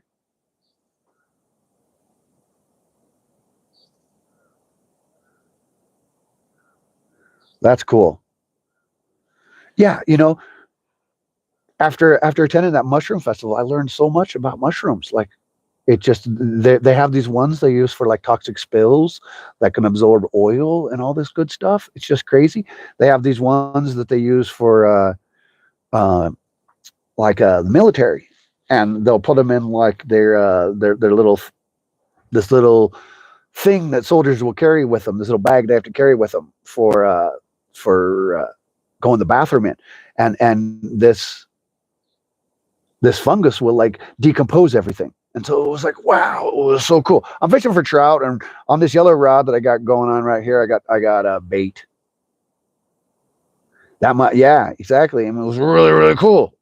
Oyster mushroom sounds cool. I got cheese power bait on this rod here. I got night crawler and marshmallow on the other rod. I like to do a test sometimes, see which one does better. And today I've gotten about 4 bites on the marshmallow nightcrawler, and I've gotten about 3 on the bait. But I just started using the bait, so I'd have to say the bait, the old power bait's looking pretty successful. I got the cheese, and I threw an egg on it. Power egg, garlic power egg, right on top to cover the shank of the hook.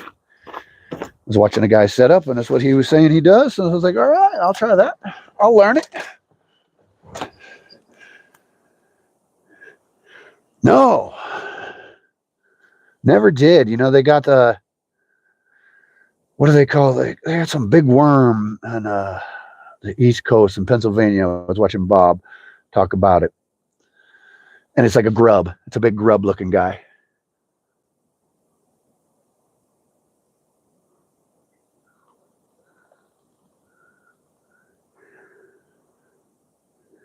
Yeah, I was thinking about you the other day, Fishy. They have a. I use this product by a company called Procure, and Procure, they make a bunch of different scents, and so the one I like is the sweet corn by Procure. And I was thinking, I was like, man, well, the way you guys talk about carp, loving corn and doing all that stuff, I was like, I wonder how this Procure corn scent would do for you guys. Create whatever pack bait you guys got or whatever, and then just douse that stuff with that corn scent. It works great. Yeah, the night I have the night crawler, marshmallow, and marshmallow with the sweet corn put on it.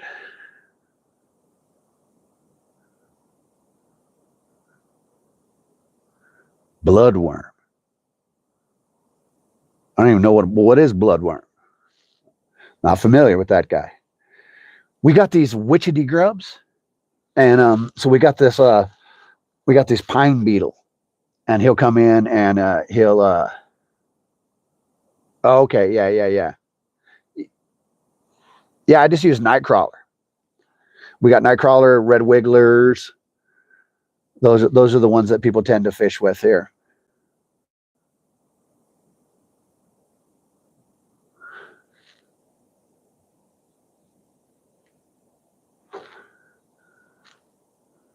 One thing I noticed, Fishy, is that sometimes my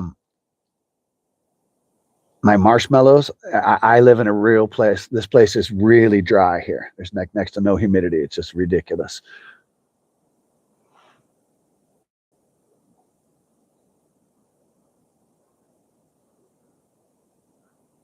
Matthew, heck yeah.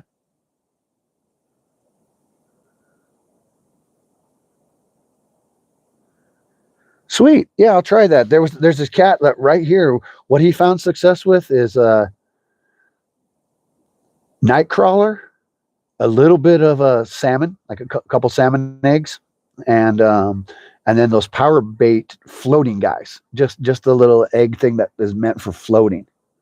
And that was what I have a shop here. I have a store, and so he was in the shop buying stuff one day, and I was talking about fishing with him, and he was telling me like, "Oh yeah, this is what I love to do." And a handful of locals that do really good, they'll tell me that it's water specific. So once the water recedes enough, we can get out to where we can get past this ledge. And same if I go down to the other inlet there, the water just has to be far enough down.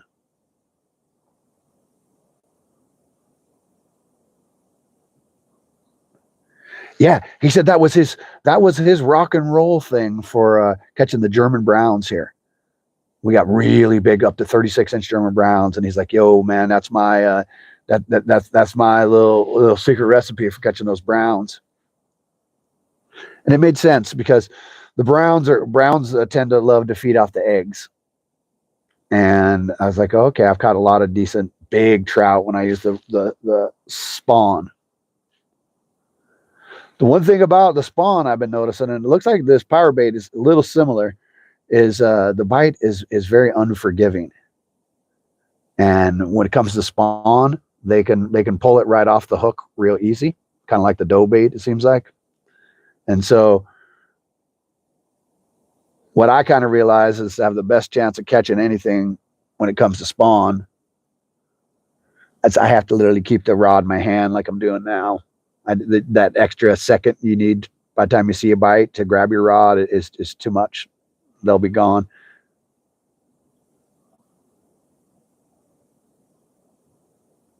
Heck yeah, man.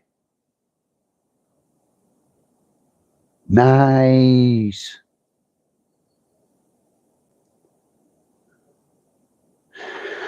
Yeah, it can be challenging, mate. And trying to stay happy. I noticed I watched Any Fins the other day, and Bob was sick and he wasn't feeling that great. But he's like, yeah, we made this trip, we did all these plans, and I got to be here. And That looks challenging. I got to be honest with you. It's like, wow, you got to come fish, hell or high water kind of reality. And even if you're not feeling the best or you're in a bad mood or whatever, like you got to get your butt out there and keep the promises you made to the public.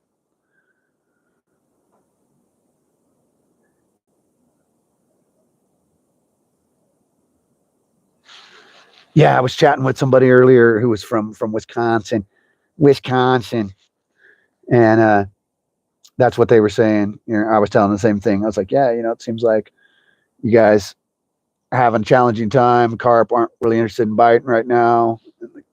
Cats aren't quite up and active.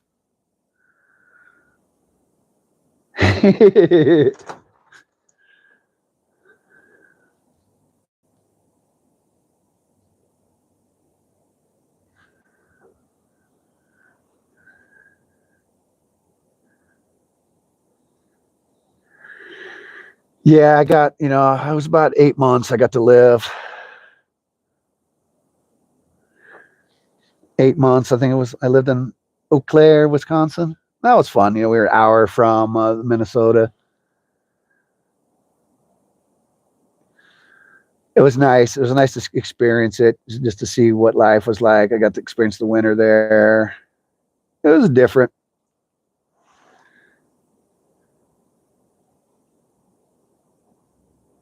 I heard her talking about what was she catching?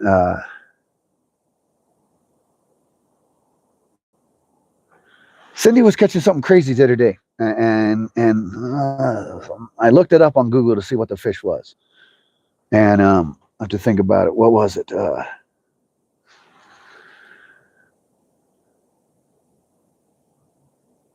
Anyway, it's slipping my mind right now. And it was a cool looking fish, but they were like 10 to 15-inch long, little guys, and people were catching bunches of them. It looked like they're some kind of fresh water.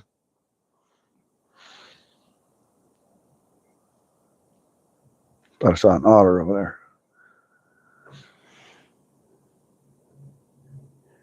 Yeah. Skipjack. That's what it was. They were skipjacks. And I was like, what is this thing? Never heard of that. And so I was like, well, maybe that's why she's called Skipjack Cindy. And I never heard of no skipjack. And so I looked them up, and there's a real famous like skipjack tuna, and then there's just the skipjack. And I was like, oh, that's probably what she was catching, not the tuna, just the regular old skipjack. And type of herring. I think it's a type of herring. I think it is. It looked pretty cool. I don't know about eating the thing. It looked pretty small. But it looked cool. I saw another guy who was commenting in somebody's live, and he's like, oh, yeah, I caught like 15, 20 of them, he must have said. So they look like a thing where there's just tons, man. Yeah, it's a type of herring. That's what I thought it said when I looked it up. It's like, all right. Okay. Yeah, cat bait. All right, that makes sense. It looked like an interesting fish. It didn't look like an eater. That's for sure. The tuna one, that looked pretty cool. That skipjack tuna did, though, man. That's cool. So you guys catch them for bait? That's the main thing?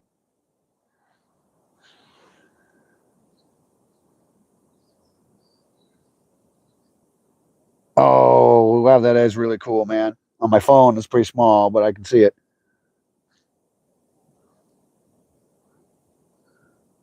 Sweet. Yeah, I'm going to redo mine at some point. My daughter helped me out with my first original one. And I was like, hey, I'm not the best computer savvy person. I'm a little bit like you in that sense, fishy. I don't have all the social media, this, that, and the other thing. I'll ask my daughter. And she'll do something for me. I'm like, hey, can you go look at this Facebook Marketplace? Someone was telling me about this or that. And then I'm like, she'll look it up for me, but I'm not the best computer kind of guy. And I'm like, yo, can you make me this or that? I was going to maybe talk with Shannon at SW, because he's a graphics art major, and he's so good with stuff like that. Might have him, see if he's up for it, pay him to help me design a sticker, a few things like that.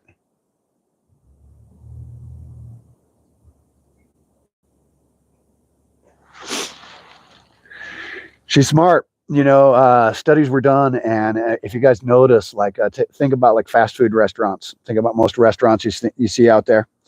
They're made in red and yellow. Their logos, the name of their restaurant, the big things they put out there are in yellow and red. McDonald's. Just think about all of those restaurants that you know out there that are like that. They have red and yellow banners and buildings and signs, and they have found that those get the most attention. And you think about our stoplights and stuff like that, red and yellow. And so she either knew that or she intuitively, was like, yo, yellow and this red that's in your thing there. It works. My business partner helped me design our giant banner that we have outside, our billboard for our business. And we just designed it with white and kind of black lettering. And I was telling him that about 6 months ago. I was like, man,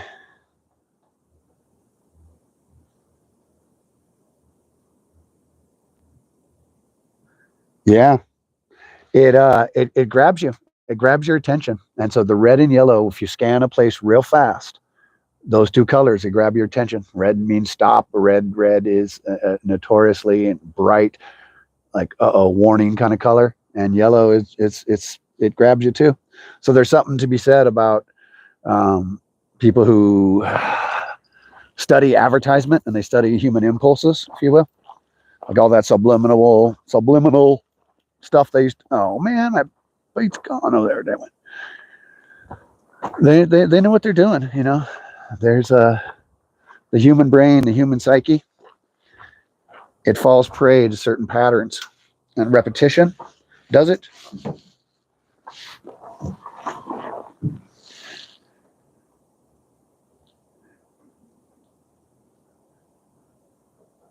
Heck yeah. Got a good one there, Fishy.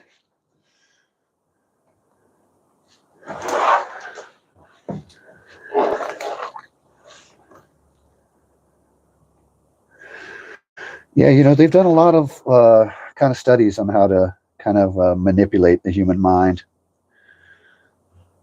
Social medias, the dopamine hits.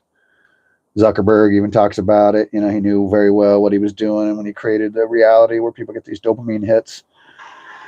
And it becomes rough because you become used to a certain stimulus every day. Like we become used to coffee and stuff like that. And if you become used to dopamine hits, then you may search them out. You may start searching them out at the expense of other things in life, which is where it gets hard. Instead of a balanced reality, you'll find yourself living in one where you're searching, like being incredibly thirsty in the desert. You can never get filled. You can never get enough dopamine hits. You can never get enough new experiences like that. And it weakens you after a long time because you're not satisfied with the mundane experiences, not satisfied with average. You need this like highly reactive reality where you're constantly getting stimulus. And it's challenging to find peace and balance there because you need others to give you that. You need your internal happiness requires others to do something, and that becomes a very bad trap because you'll never find enough peace or happiness inside because it requires others to do or say certain things. Let's see if this works, y'all.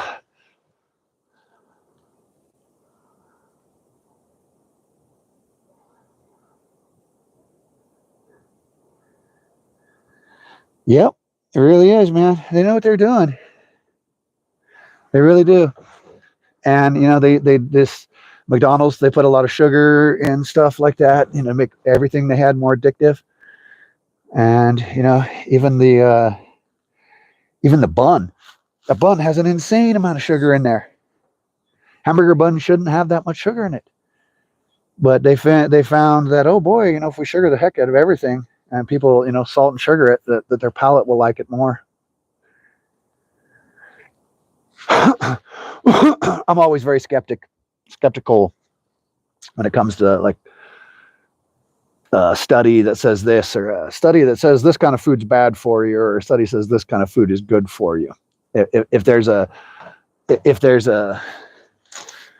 paid group that's behind the whole study, they want to sell you a particular thing. Let's say I want to sell you my particular type of power bait that I created.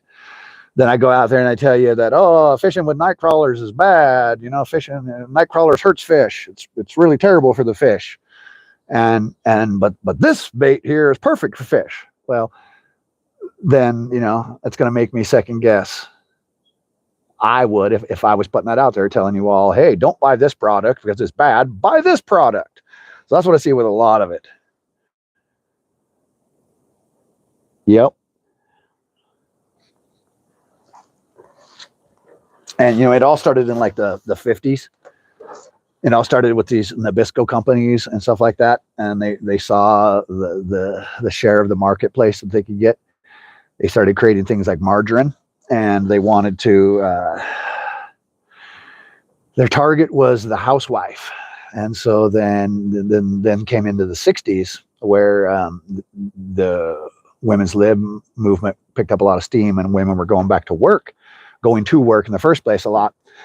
So then they started to notice that, and they started to target things to make a woman's life easier, because you're so busy in life. And so that's when fast foods in the 60s started becoming a big thing. KFC, McDonald's, and that's when like TV dinners started becoming a real big thing. Swanson's TV dinners. They started pushing all that stuff because they saw that it's the housewife that we're targeting. We want to make your life easier. Rolling Stones made song like Mother's Little Helper. And they had all this like society looking at the fact that moms are now being busy. And so how can we make their life easier?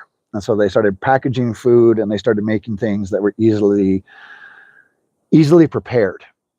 Before that, you had women who canned, and you had a grandma who taught their daughter, and then on down and on down and on down.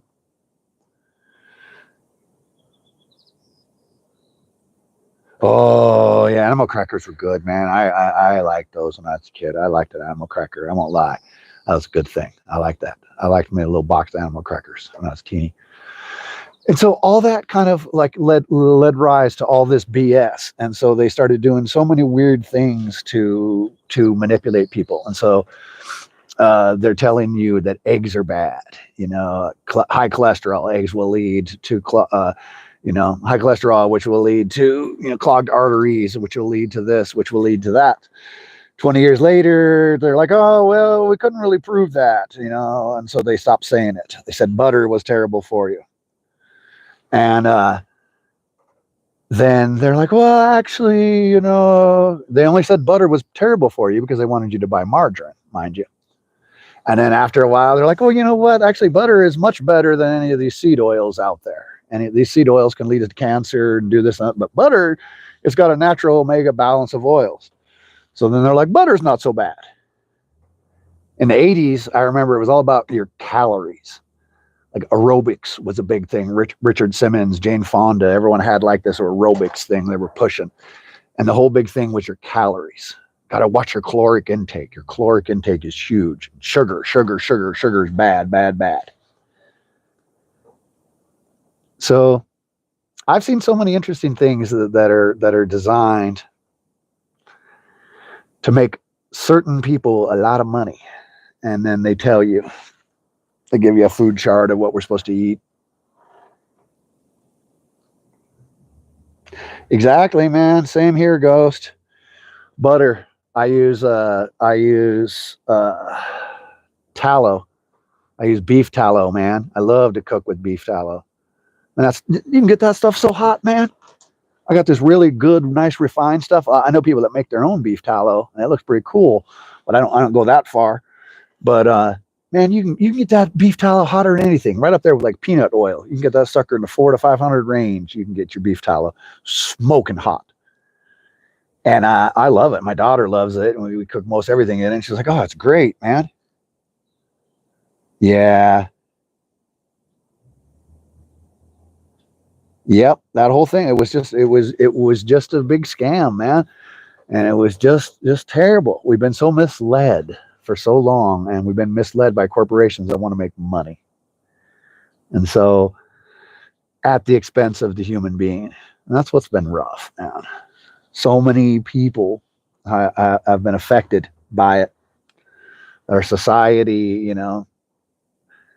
has a bunch of unhealthy people by and large. A lot of people are healthy, but a lot of them, the food they eat, it's like this pyramid cycle that goes around and around, and you know domestic violence and people who are abusive has a very similar pattern where it has the cycle that goes in like a 3-point pyramid where you go from one to the next. If you're a violent person, you go to this point where they end up hurting and fighting and getting physical with somebody. They get a breakup. That's goes from the one apex of the pyramid to the other. Then they're apart from each other. Then they miss each other. And then the guy will promise, if he's the abuser, that he'll never do that stuff again. And he swears he's changed and he's a much better guy. They'll get back together. Now they're on the other corner of the pyramid. They love each other and everything is great again. And a certain amount of time goes by and then they start being mean and he starts becoming abusive again. And then he'll resort to violence again. And then they'll break up and she'll leave or whatever. And then he'll promise because he misses her. And then the cycle just goes around and around and around. Just 3 little points of a triangle. The same thing when it comes to our health. They give you all these terrible foods.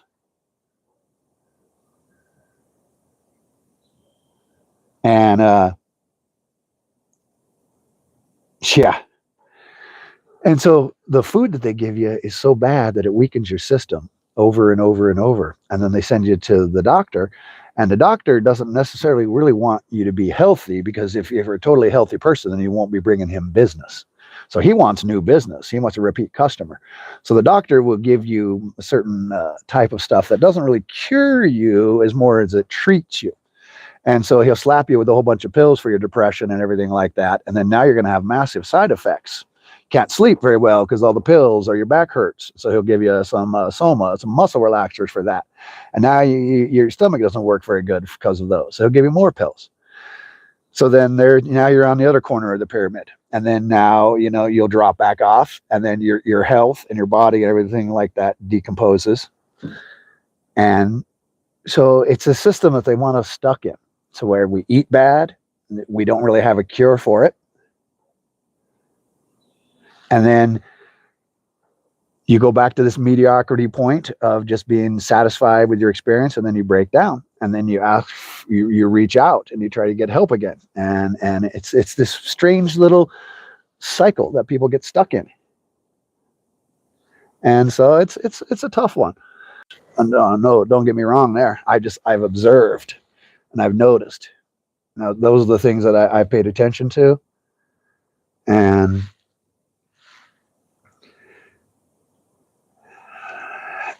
it's hard because so many inventions and so many things out there that people do are designed to make them money, and it can be at the expense of others. And I think our world is so beautiful and grand that we shouldn't be stuck in it like that. I think we should spend our time creating fun things.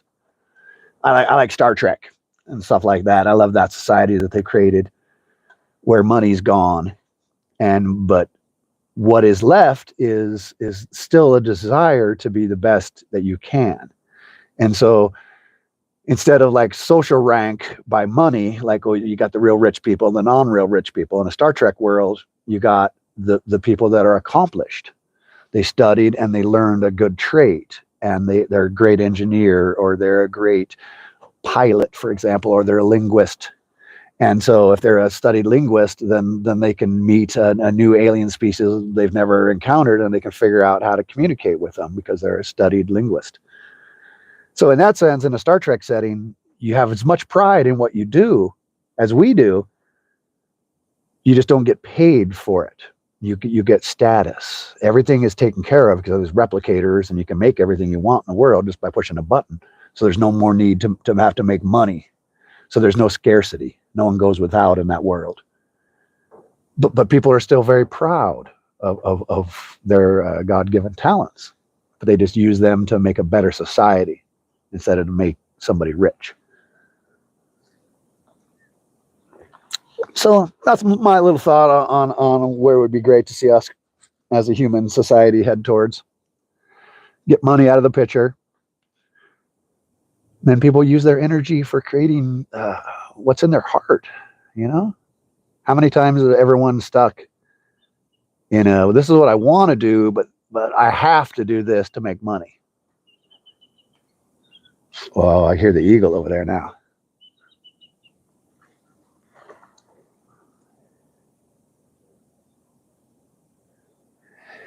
Yeah, Ghost. I watched my sister go through it. It was really sad. She went through this real bad manic issue in life.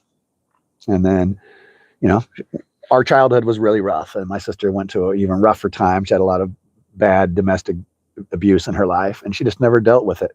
So all of a sudden, it started popping itself back up, and it just wanted her to deal with it. And she wanted to run from it.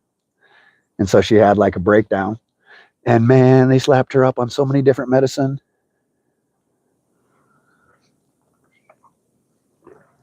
It eventually it changed my sister.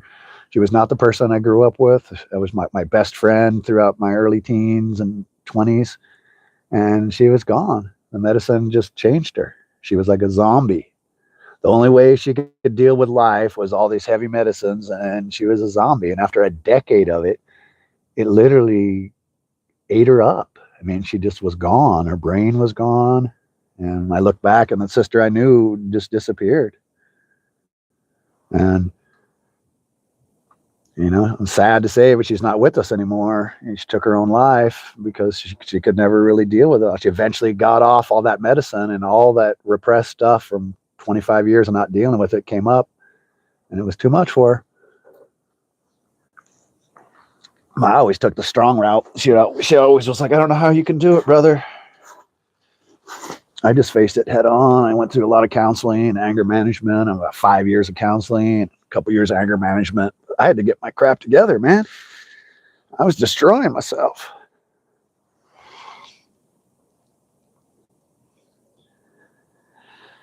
Yeah, it's a tough one, guys.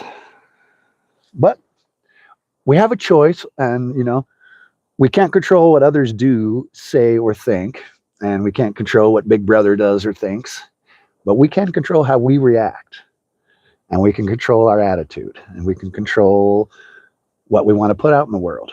I don't put out fear. I don't want to put out victimhood. I'm not a victim to some Big Brothers, blah, blah, blah. Nah, man. I'm not going to use that as an excuse to be a bum.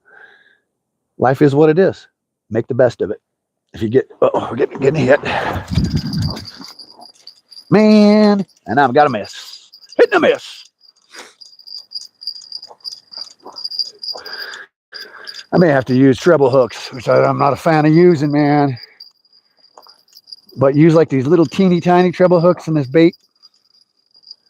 Yeah, you suck that bait right off there. I got this little number 2. No, I got a number 4 bait hook on there. It wasn't good enough. 3 times in a row, he just sucked that bait right off.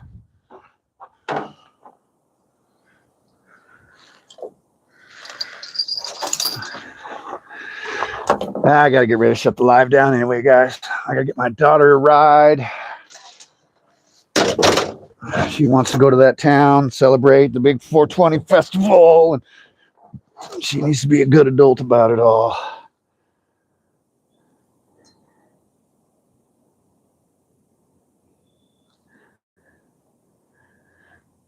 Yeah. Yeah, exactly. Neither of those designs, capitalism versus communism, I mean, neither of them are perfect in their own right. You definitely see the benefits that they were after, but then you see all the shortcomings that they created. So, like I said, there's no perfect solution. The natives had a fairly decent way of doing things, but everything evolves and everything changes. So we can't look at the past and say, oh, we should live like the natives did 300 years ago, because that just isn't true. We're in a whole different world now. We have this beautiful internet. A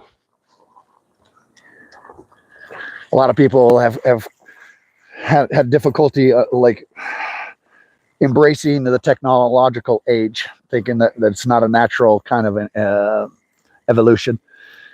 Years ago, I saw this thing, and it showed the energetic grid of the Earth. It showed the ley lines and all the patterns that are natural in the Earth. Then it showed this worldwide web that we created.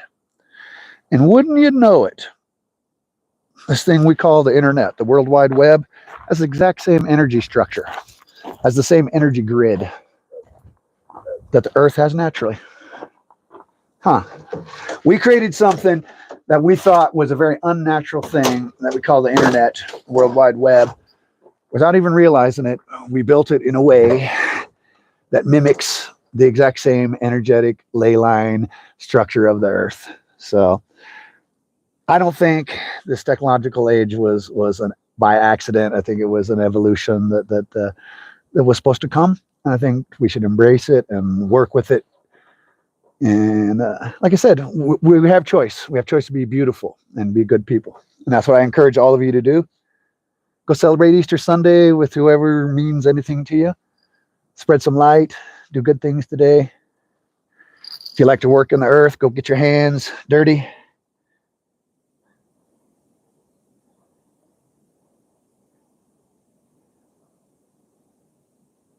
Oh, they really did, Fishy. They really did. There's stupid narratives that like it was some utopic reality. No, man, there was warring tribes and there was non-warring tribes. There were ceremonial tribes and there was tribes that didn't live a lot of ceremony. The Pueblo people, they spent over 200 days a year doing ceremony, preparing or actually involved in actual ceremony. So 200 out of the 365 days a year were lived doing ceremony. So the Pueblo people were pretty serious about that. You had the people like the Apache. The Apaches were serious. Apaches would mess you up if you got near their land. The Apaches would toast you. If you were another tribe, if you happen to stumble on Apache land, you're dead. It was simple. It's like nature. The big cat does it too. If you come in where that cougar is, and you're another cat, oh boy, he's going to rip you to pieces. So the natives acted in a very natural way. So that's the thing, is when you look at our natural behavior, it gets rough, it gets defensive, it gets protective, it gets domineering, it gets territorial. And any critter that has territory usually defends their territory through what we consider violence. No, there was none that was perfect. There really wasn't. There, not in my book. I haven't seen any. I've seen some societies that did pretty well. They were in balance. But if they had, to deal with a tribe that wanted to take what they had and wanted to take their hunting grounds and their hometown, then they would protect themselves. And that makes sense. Any animal should protect themselves. But our society has created a world where we have become so complacent. There's not a lot to do. We have a word called adolescence that doesn't exist in tribal people all around the world. You ask any tribal person and they will not understand that word, because we don't have that in a tribal setting. When kids become a certain age, they're put to work. They have a purpose. They're given respect at a very young age. But our society has this age from 10 to about 15 where a child feels useless. He goes through adolescence. He has all this power inside of him. He feels like a strong young man, but everyone calls him a kid. He can't drive and he can't work and he can't do all this stuff. And it's very hard on kids. In a tribal sense, that never happened. That word doesn't exist. Another word doesn't exist. It's called grounded. They don't know what that means. No tribal person is like, well, what do you mean I'm not grounded?